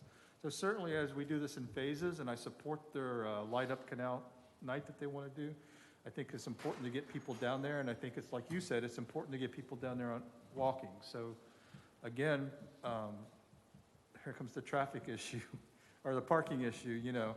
We want to make sure that we are supportive of the businesses down there, and certainly we certainly can do a lot of things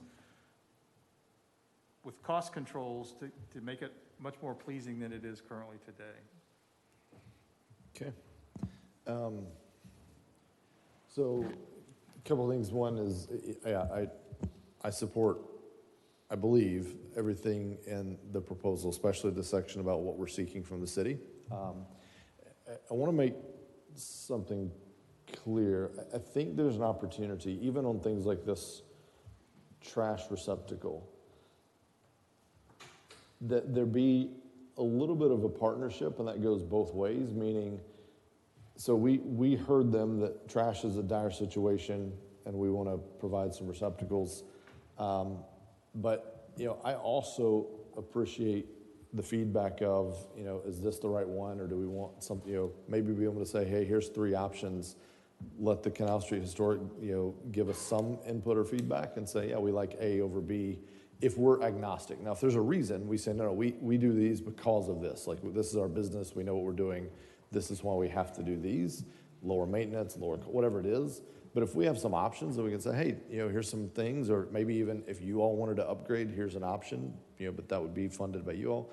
So I think when we have chances to just continue that coordination, you know, I think they've put a lot of effort into coming to us, and we can reciprocate that a little bit. Obviously, it's our job, so I'm not saying every decision is vetted by them, but I think there's opportunities to just make sure they feel like that their voice is heard, and that, you know, so just, I think that's an opportunity. You know, there's a lot of really intelligent people out there that have lived and seen a lot of things and ideas we might not even thought of. That somebody says, oh, I've seen this neat idea for how they did trash in this city, and let's talk about this, or trees. You know, hey, this is what XYZ city has done with trees. So, so I think there's opportunity to make sure we're all kind of working together. So, but yeah, the landscaping, I agree with Commissioner Sachs and others. It's just sort of eroded over time.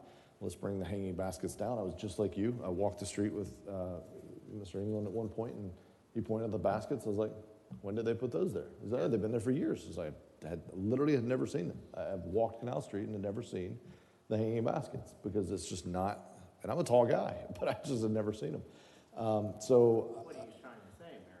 I was.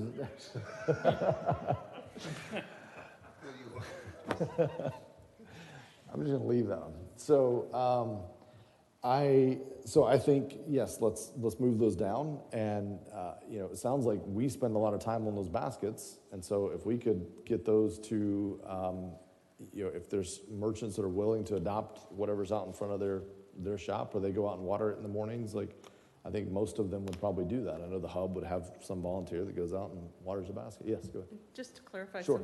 on the baskets, they were usually put up like in November when we're doing the holiday decorations. Oh, I got you. And if they stay viable, we leave them up a few months longer. I We got you. just took them down this week because they were turning to weeds. I got you. So, and on the trash cans, I believe we were trying to match what was there as close Yeah. as we could in a larger capacity. And I believe because of the time frame for ordering, I think we ordered them before we even were aware of the Even knew, Canal okay, Street yeah. proposal. I get it. It's, yeah, I wasn't I'm disparaging just- anything he's no, done. I Yeah, just- yeah, just wanted to put some feedback out there. So the landscaping, as I've mentioned, you agreed. I think trying to do this kind of, let's take a section and, now I'm not talking a 15-year plan. I mean, a 12 or 16-month plan, but let's take this kind of section by section and just get it up to a certain standard and then figure out how we can maintain that. Now, the trade-off is we have a lot of parks and we have a lot of turf and a lot of parks that we spend a lot of time mowing and maintaining that I think we should start moving away from. We should let it go back to native. We should do a lot of other things with that and then spend the time on projects like this. So I don't want to add staff work. I want to swap staff work to where it's higher value. We got a guy that spends however long mowing in Holland Park. We have acres of turf in Holland Park. So anyway, the whole of the discussion. So landscaping, I agree. The crosswalks, I brought that issue up before. I don't know how we fix that, but I think that is a critical issue. There's just not enough crosswalks on that street. The lighting, I really, that's something I'm passionate about. I want to see that happen. I think it could change that street dramatically. So I say all that to say, I support it. I'd like to see, yes, a partnership. I've talked to a few people in the street and they've said, I'd be willing to do this and that. So I think working with them, but I'd like to see us allocating, 15, 20K out of this year's budget and that we start, a lot of this seems like fairly low hanging fruit. It's probably more staff time than it is almost checks, if I'm honest. So I'd like to see us taking 15, 20K. We just clicked over this year, didn't we? Man, can we backdate some stuff? Can we spend last year's budget? I feel like we had some surplus last year. So I'd love to see us get this done. And so I support everything that we're talking about. The only one is the EV parking spaces. That's probably let's put that on the radar as we talk about additional parking. I don't want to be retrofitting that. I don't want to stall all of this for EV parking spaces.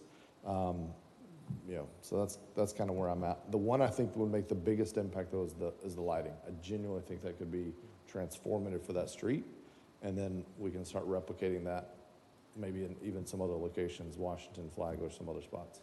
And I think the lighting, Mayor, I think this is something we could do probably rather quickly, but I still would like to sit down with the Canal Street merchants and come up with an overall concept that we could have and then have the cost there, and maybe it's possible that we might do it just one shot, depending on the cost. So, Yeah, maybe. but that's our next step. That's what we'll do. We'll do the overall conceptual plan with them and look at some of the items that we could do on an immediate basis. Last two things on the trees, agree with everything that was said. I agree about the canopy. If we're replacing some, so it's funny because on this end you have oaks, and then as it comes down, at some point it kind of becomes palm. So as we have failure points, if you will, and we go to whatever we're going to, maybe we do them. I don't know. You'd hate to proactively, take out something that is fine and hasn't had an issue yet, but you also don't want to have this kind of hodgepodge. So I don't know. That's something to talk to, get their feedback on, talk to staff, but, maybe we do a matching. So if we have a failure here, we go ahead and replace both and match them so we at least end up with a little bit of conformity. I don't know. I'm not sold on that. I'm just saying it's something to think about. And, the Palm Street issue is just like almost divided. We just had a conference call on a progress meeting on Washington Street, and the landscape architect, he had some palm trees, and we questioned it, Brian and I. And she indicated that if you got them spaced out, I think they will be okay. The problem is when they get diseased, that's where the issue is. But Yeah. so right now it's like we're in between. We had actually proposed palm trees in front of this building. Yeah, We I had to remember change that, it at the last minute. If you look at the rendering from the previous there's palm trees on it, so. Yeah. I do remember one consultant report we had on something, I forget what, but they talked about a risk in our LDR. I think it was back when we were doing some of our LDRs, actually. A risk of requiring certain trees and getting an overconcentration just in the city of certain tree types. Like, we have a lot of oaks. Every building, they use that to meet their tree criteria. I love live oaks.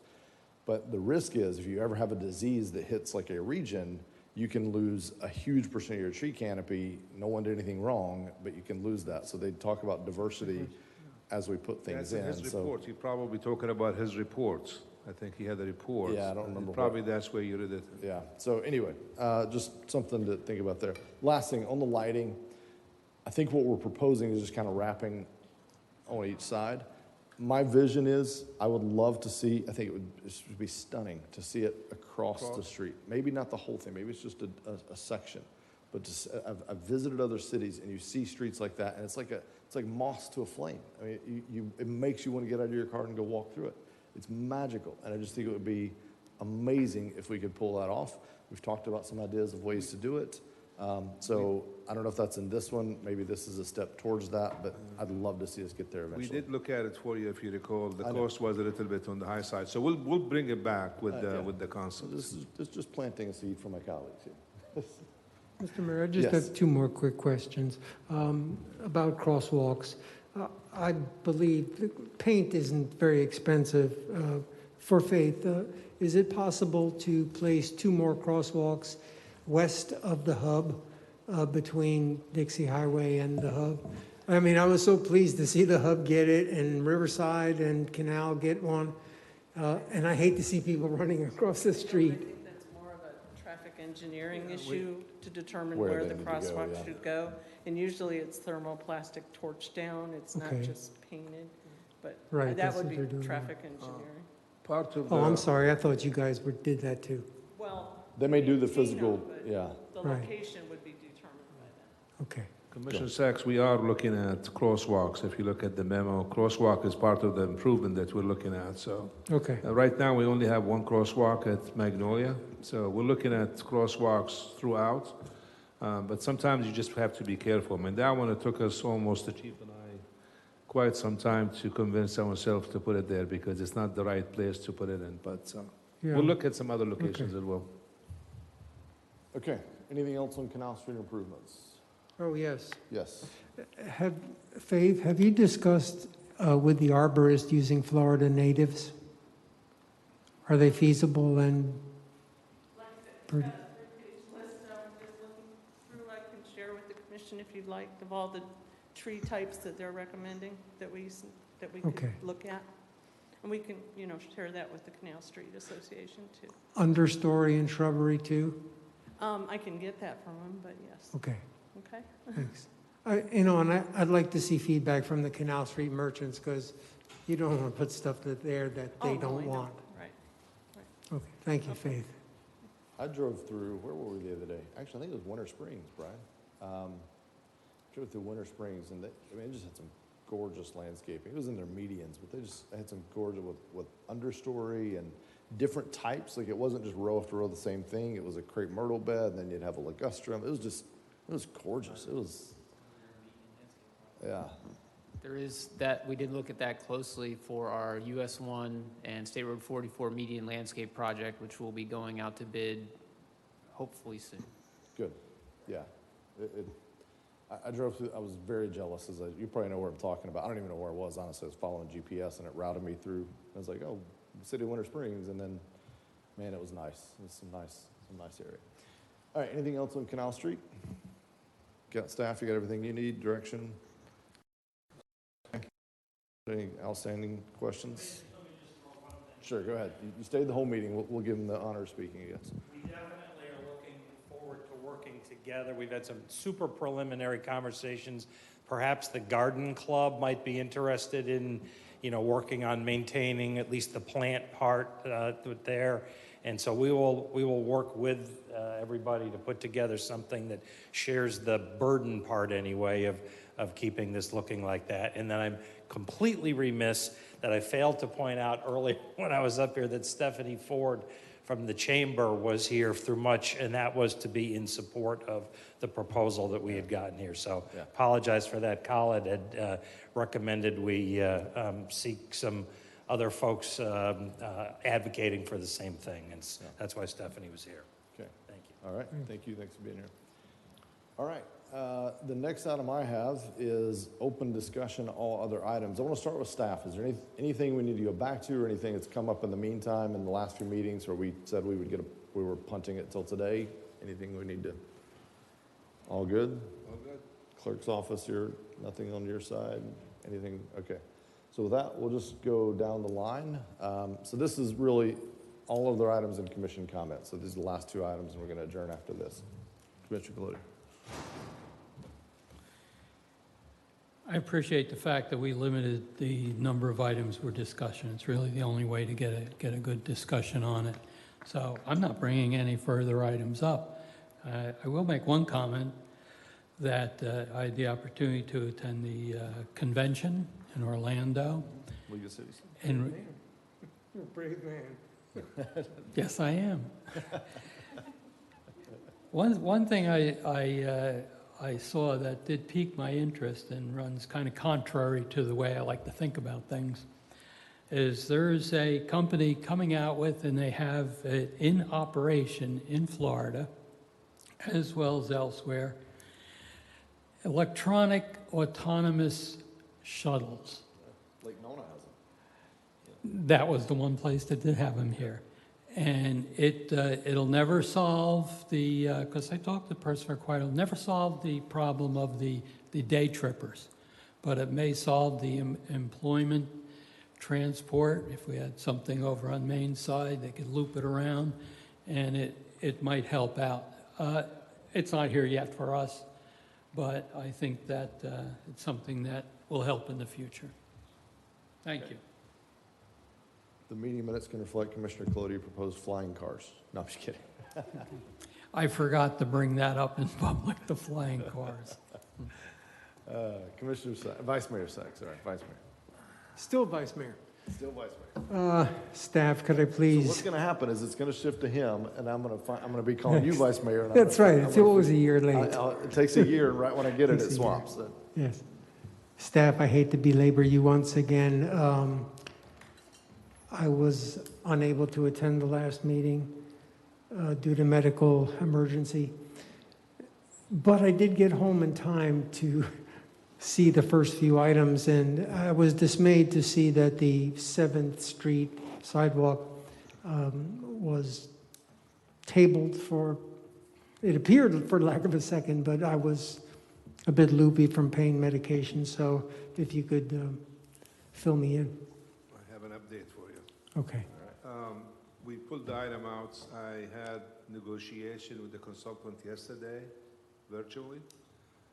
We combined South Street and 7th Street, and we reduced the fee that it's reasonable now, so we're gonna bring it back. The only thing is we're waiting on the surveyor because we wanted to do one side of the streets only instead of doing the whole entire street. I mean, with putting the sidewalk, we know where the side is. Yes. Trying to reduce the amounts of the fee, so it'll be coming back. It's not like it's gone away, so both South Street and 7th Street will be on the same proposal, and I think we got it to a reasonable rate, so. Good. And please, the traffic light for Fire Station 50. Advertisement publishes next Tuesday, and bids open then in early October. That would put it to award the construction contract, if everything goes well, at the second meeting in October of the City Commission. I applaud you and thank you for your hard work and putting up with my pestering. If that's not named the Jake Sachs traffic light, I mean, it's just got to happen. I mean, it's got to be the. That's for our Commissioner- firefighters Commissioner Jake and our Sachs. public. You know why they put it there? It's because now your office is there, so. No, that's 52. 50's the one out I'm there. saying the 52. 52, yeah. That's next, I will, yeah. maybe. I get to see a lot of those trucks rolling now because I do have a location near there. And yeah, it's interesting. I've never seen them hit the brakes really leaving there. The traffic is very good to stop. When they roll and those lights hit and those sirens hit, I have time to get up from my desk and walk over and look out the window, and I see them, and by the time they, when they're hitting the curb, their traffic is stopped and they go left, right, wherever they need to go. So, as we grow them, and I'm not opposed to them, I think it's good that we have them. Every second matters, so, but it's been interesting. Commissioner McGurk. Thank you, Mayor. Just one thing I wanted to touch on. I had an interesting email about the street parking issue out west, which of course we've all been essentially to some extent dragged into. And that's what I've been advocating against for years. So, and the irony of the email was, you approved this situation. So of course they have no idea what my personal opinion on it was. And of course I couldn't vote no, because they had done everything that developers have done everything that they were supposed to do, which again, most people really don't understand. I know Mayor always tries to touch on that when we're doing a vote that may not be popular. But the email was ironic because of the context in which the person was writing.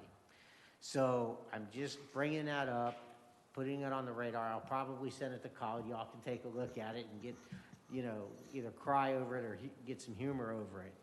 But we need to do a couple things. Number one, let's stop including the garage as a parking spot. Because this guy's like, you only have 2 parking spots for 3 or 4 bedroom houses, or 5 bedroom houses. I don't know if there's 5 bedroom houses. But what wasn't even in his email was the idea that a garage was for parking. So again, we're getting that feedback. So I think number one, we need to take garages out of this altogether. Number two, I don't think another development built with smart growth strategies, which is clustering, smaller lots, should be built without on-street parking as part of the development. Just my thoughts. Thank you, Mayor. Commissioner McGurk, we received the same emails. I've talked to several residents. The chief and I, we just scheduled the meeting with the HOA president. I think is it next week? I think it's on the 7th. Yeah, I got an email. So the discussion is, I guess, part of it is, do we make parking on one side, along with the traffic flow? Or do we just say no parking overall? So that's a discussion we're having with the HOA president. And this way he could go back to, I guess, his membership. And so we'll come up to a resolution with it. And Unfortunately, I was corresponding with him today. He sent me an email on August 12th, which I missed. So he's very unhappy with me, apparently. Rightfully so to some extent. Yeah. The other thing is, I don't know how much right-of-way is between the sidewalk and the street. And maybe each homeowner who wants to park on the street, we may be able to have them use that certain right-of-way in front of their own home and somehow either put pavers in or some sort of rock, something to that extent so it's not so clustered. But well, what's happening too is, since we start giving tickets out there, that they are parking on the grass, which I call it the utility strip, to avoid, I guess, to keep the 8-foot minimum traffic lane. So what's happening is they're parking in front of their neighbors. So some of the neighbors, they maintain their yard, and so they're missing it up for them. So we'll resolve that issue, hopefully, next week. At least we come up with some type of resolution where we could put it to rest. But to the bigger issue of, the next project that comes before us, do we need to make, because the issue is when they start their process, it's like they get in under that set of rules, and then we get put in this spot where they stand up and say, we have met, you said do X, Y, Z, your code, your LDR said do X, Y, Z. They stand up, they say, we've done X, Y, Z, so we're put in a spot where we don't approve it, they have a legitimate, taking claim against us, and, that goes where that goes. So have we done enough, or do we need to make other changes proactively now? I feel like this had come up before, so I just lost track of where we were at on this. For future. There is three issues that deal with that kind of. First, you got the setback. then you got the width of the lots, and then you have the width of the streets. So it goes back almost like your idea about parking. You know, I mean, so you look at development and they say, okay, well, for every 300 square feet, you got to provide 3 parking spaces. So now you end up with a parking spaces for, you know, the Black Friday thing. So if you look at some of the streets, like take, for example, Fairgreen. Fairgreen is wide. Take a look at Clubhouse Boulevard and Sugar Mill. Same thing, it's wide. So you widen the pavement and you could provide parking in the right-of-way. So that's option. But the bigger option is the width of the lots, where you could have actually a wider driveway, and then you get your setback. So it has a couple of issues that you have to play with the LDR to address this issue. So, Well, yeah, that's, if you, one goes with the other. The lots aren't deep enough. You say, so the lots aren't deep enough. The front yard setback is not deep enough to accommodate 4 cars. So you can widen the road. now I'm talking the width of the lot too. Okay, well, yes. Point is, we're clustering. We're allowing 4 cars. We're allowing 2 to go in a garage that doesn't fit, and the other 2 cars on the pad barely meet the front yard setback. So there's some easy fixes to this, and I think that we need to start changing. I think what I predicted has come to fruition. We are stuck now in that problem, and I think we need to have developers either create four spots outside or widen the streets so there are 4 on-street parking. It's, you know, to me, it doesn't seem that complicated, especially with widening the streets. I mean, it's not complicated, but sometimes what happens is when you widen the road, then it becomes a maintenance issue for the resurfacing down the road. So you try to not to have that wide of a pavement, but if you have a wide lot and a depth setback, then you'll be able to fit more cars on your, but if you're able to fit only 1 car or 2 cars, and if you have 5 cars, like the one guy that he keep calling us, they got 5 cars. So they park 3 of them or 4 of them in the streets. Yes, this dovetails into the lot size. The lot size is then the overall coverage of the overall development. So one kicks into the other, but yes, I mean, I think we need to, we can't keep, we have identified a specific problem, and we need to find a way to change that, because we're just gonna keep dealing with this problem. And then retrofitting a street, we need to do, but that's not what we should keep doing, in my opinion.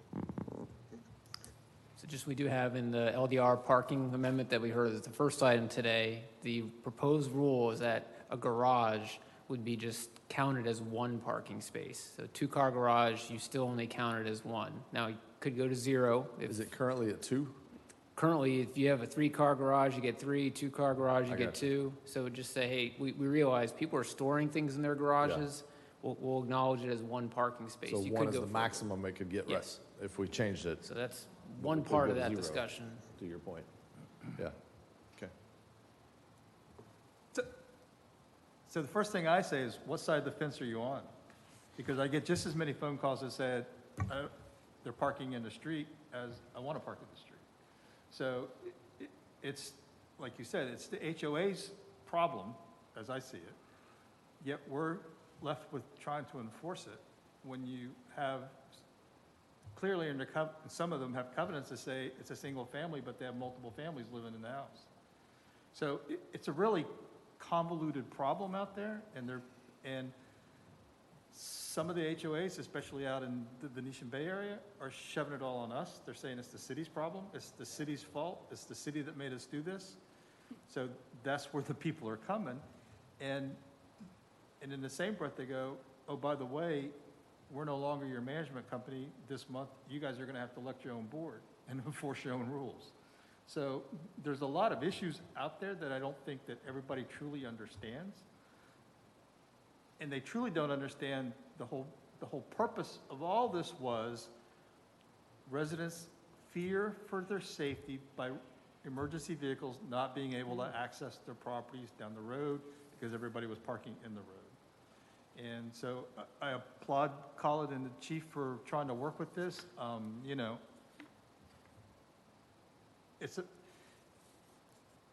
you have to maintain 8 feet, period. How do we get there? I think that's something that they should solve. That's a problem that they should solve, not necessarily us. But it just creates more problems. And you know, what the answer is, you know, who knows? You know, whether it's odd days you park on this side, even days you park on that side, or do you grant right-of-way easements to everybody and let them gravel, you know, in front? Where some HOA said, no, you have to maintain grass. So, you know, I think going forward that when we look at these subdivisions, we certainly should include additional parking spaces throughout the community. You know, because a lot of the arguments is, well, what happens when I have a party, or what happens when I have family and friends over? We can't all get in the driveway.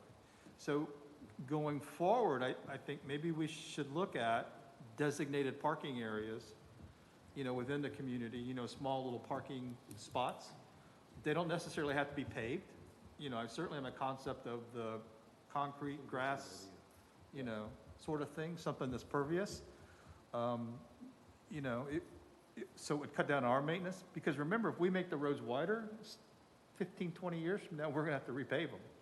And, you know, our budget now isn't keeping up, so it certainly will be way behind back then.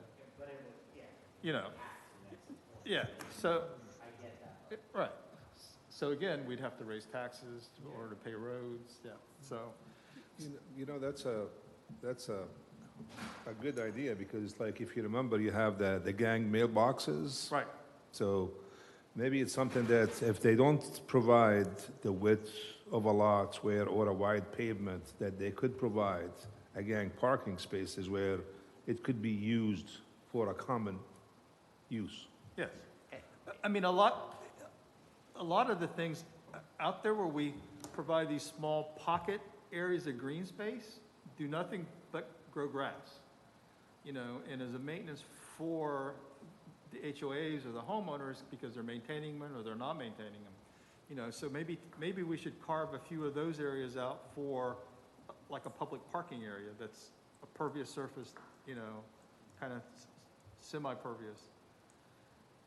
You know, in the future, that's something that we need to look at and go forward with. I mean, I certainly could support that. I think the last one we said, we've increased the setback because you have to be able to put 4 cars in your driveway. You know, it's no longer just 2 in the carport and 2 in the, so. One thing you said, which is very true, is the HOAs are really trying to drag us into this, because they don't want to police themselves. Because part of their makeup is members who they themselves have to park in the street. Say, it's not a by choice. I mean, you know, you have spot for 2 cars and 3 or 4 people in the house. So that does resonate with me, and I want to make sure that we all understand this as we have to deal with this problem. You know, I've told a number of residents to discuss this who don't want the street parking, want their cars out of the way. You need to talk to your HOA about that. And then, of course, the HOA is like, you know, they want to drag us into it, make it our fault, so. I think what made it difficult too in that particular situation is because the issue is divided 50-50. You have people who wanted to park in the right of way, and then you have people who don't want to park in the right of way.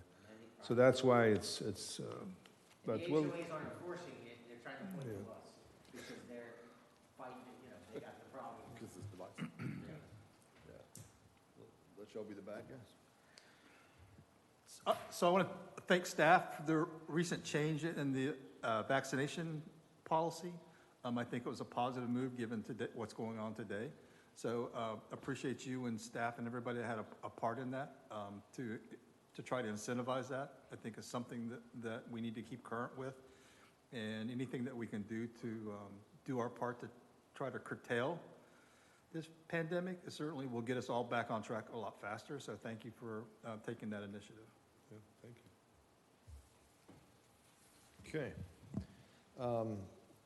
I had just two things, and again, these are not, you know, for tomorrow. I'm not trying to add to the list, but they're kind of just, you know, I plant seeds, and then I come back to them later, and you all at least have heard about it and thought about it on the drive home. So the service level on our streets, that's a number that we pick and assign, and that it drives to some degree, I guess. And it drives a lot of other things, a lot of other traffic studies and data and metrics and what's allowed and what can't be allowed and impacts that are paid and all those kind of things. I think that's something that's worth a discussion. I don't remember even what I was looking at, if I'm totally honest, but I was looking at something the other day, and it was, service, or maybe it was a presentation we had. I don't remember. Anyway, it came across, it was service level E. It was like, okay, this is the city's requirement, service level E. And, it got me thinking, we deal with all these other issues, like, do we have an opportunity there where we could adjust that, and would that help us with any of these other things? I know it doesn't magically, take cars off the road or add, roundabouts or anything else, but do we have an opportunity long-term?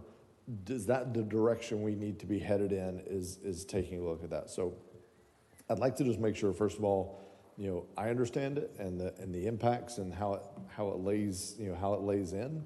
I think I do, but I just want to have an in-depth conversation with you all.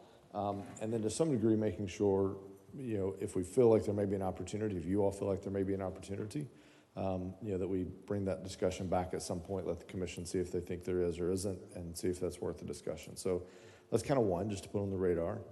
And then number two, and I feel like I've mentioned this at some point before, right after it came up. I think that, or I guess I wonder if there's some opportunities. We attended, Brian, you were on it, that it was a workshop, a call, it was a Zoom thing around like sustainable practices in cities. I forget what it was called. But there were some things that came out of that felt like really low-hanging fruit, didn't dramatically increase the cost of development, because I know we hear a lot about affordable housing, but didn't dramatically change some of those things, but were opportunities to layer into our LDR and incentivize some of these things. Now, I know we have some current incentives for green, what we call green development, solar, some other things that have literally never been taken up. Like there's density bonuses and other things, and literally we've never had that program be used. So some commission set up here, thought about it, said this is a great idea, approved it, and it's not working is what I'll say, because no one has used it, no one's taken advantage of it. So I'd like to see us, it feels like there's a lot more momentum behind that right now, though, than maybe there even was 10 years ago. So I wonder if it's worth another bite at the apple of how can we either require or incentivize some of these behaviors. So, pavers over concrete, when it comes to, patios or even driveways, some of because pavers are semi-pervious. And so, limiting turf. Turf is just this very modern concept of, we introduce turf. So are there opportunities for some of those things that we could do that really wouldn't be any additional work or effort on our part? We change the code, we give some options to developers, we even give some incentives for some of these things, and we can do that. So I heard a quote, one of my favorite quotes has always been, not a favorite quote, but one thing I always remember is said, I don't know what weapons World War III will be fought with, but I know World War IV will be fought with sticks and stones, because basically we're at nuclear age. So, if we ever have a genuine other world war, we're all going to be wiped out. We're going to be back to a stone age. I would go a step further. I heard another quote the other day that said, if we have a World War III, it will probably be over water. Like the direness of the water situation. I watched some documentaries the other day about, out west and some of the other things. There's some interesting things at play with water right now. So we're not going to solve all that here in little old New Smyrna Beach, and I don't want to drag us into that and make it a political discussion, but it does feel like there may be some opportunities we can do our little part here in New Smyrna with maybe limiting turf, doing some other things. So those are my thoughts. Again, not for today, not for anytime in the near future, but just can we get there at some point? So, Gentlemen, yes. Hang on a second. I'm sorry. Let Kyle go real quick. No, just When Vice Mayor Sachs finished, I just want to make sure that the format of the workshop, if that's what you want in the next workshop and thereafter, or are you looking for a different format? I would just like to see if this was a positive thing for the commission in terms of the items and in terms of the discussion, or you want it to be differently. So if there's any improvement, I think we're looking for that. So give staff your feedback at the end. I mean, I'll say for me, I think it was about the right number of items. Too much, you can't do it. Some of these items are tough, like the LDR. I mean, that's a lot, and it's going to take some working through. I mean, it was, as you said, we could take any one of those and debate it for probably an hour or more. So that was the first kind of pass at that. We made as much progress as we can. Some of the others, I think we gave you some decent direction. You're going to bring us back something that we'll get passed. So I thought overall it was good.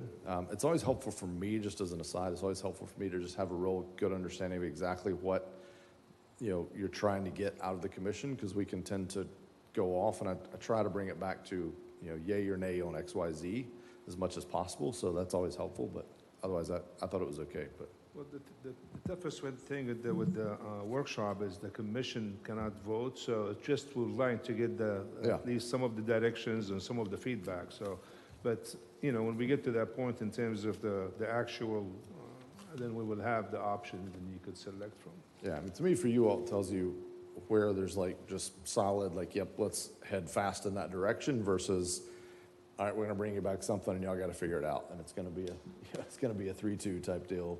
Those are tough, because, and it's tough for us because we don't, there's not a hard, there's a lot of things, and we're still trying to digest it, and I can also be swayed by my colleagues, and I think each of us come into a lot of things with that where I think I know where I'm at, but I could certainly hear something in the meeting from the public or my colleagues that changes, a thought process. So. All right, that was all that I had. Did you have a last comment? I'm sorry, Mr. Mayor. I got always important things I've neglected to say. Thank you for bringing up water. Remember, whiskey will be for drinking and water will be for fighting. That will be our future. I had a gentleman just the other day ask me about reverse osmosis and desalination. Could I ask for consensus today to get the ball rolling? Saxon between 3rd and 7th is becoming dangerous. There are many curb cutouts now due to new construction.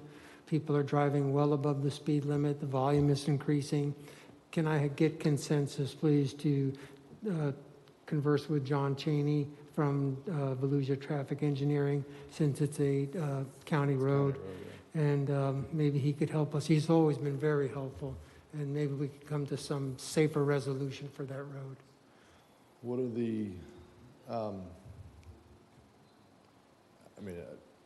what are your thoughts on it? What can be done, I guess? What are the options? The county has looked at it previously. I think with Commissioner Sachs, he's looking for, because in the past, sometimes we have asked the county to look or reduce speed, but the commission as a body was not in favor of that. So I think what Commissioner Sachs is asking is the commission supporting for us to ask the county to look into lowering the speed limit on Saxon. Am I correct, Commissioner Sachs?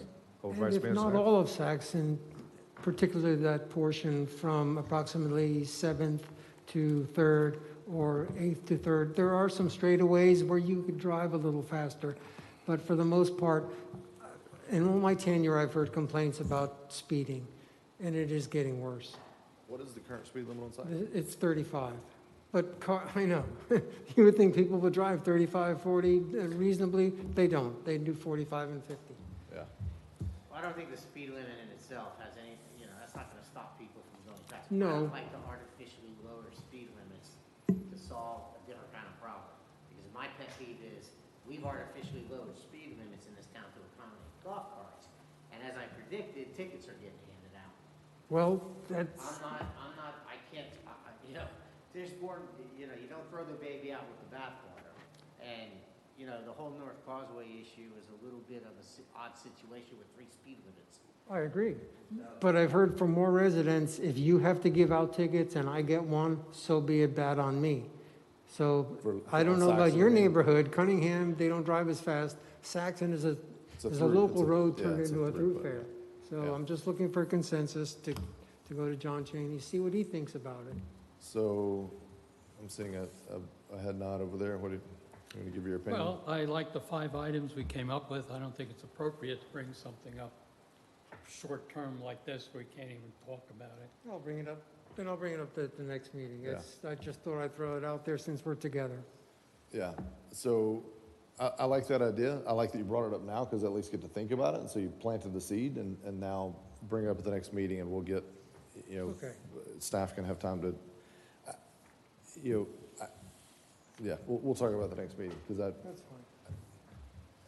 lowering speed limits doesn't mean people lower the speed, I guess is the challenge. So maybe it's enforcement that we need of the Okay. 35, maybe it's something else. And, you know, so I could go both ways, so. All right, any other final comments, staff, Thank you very much. city attorney, staff, or clerk, sorry. Thank you for covering this meeting. All right, meeting is adjourned. Thank you all.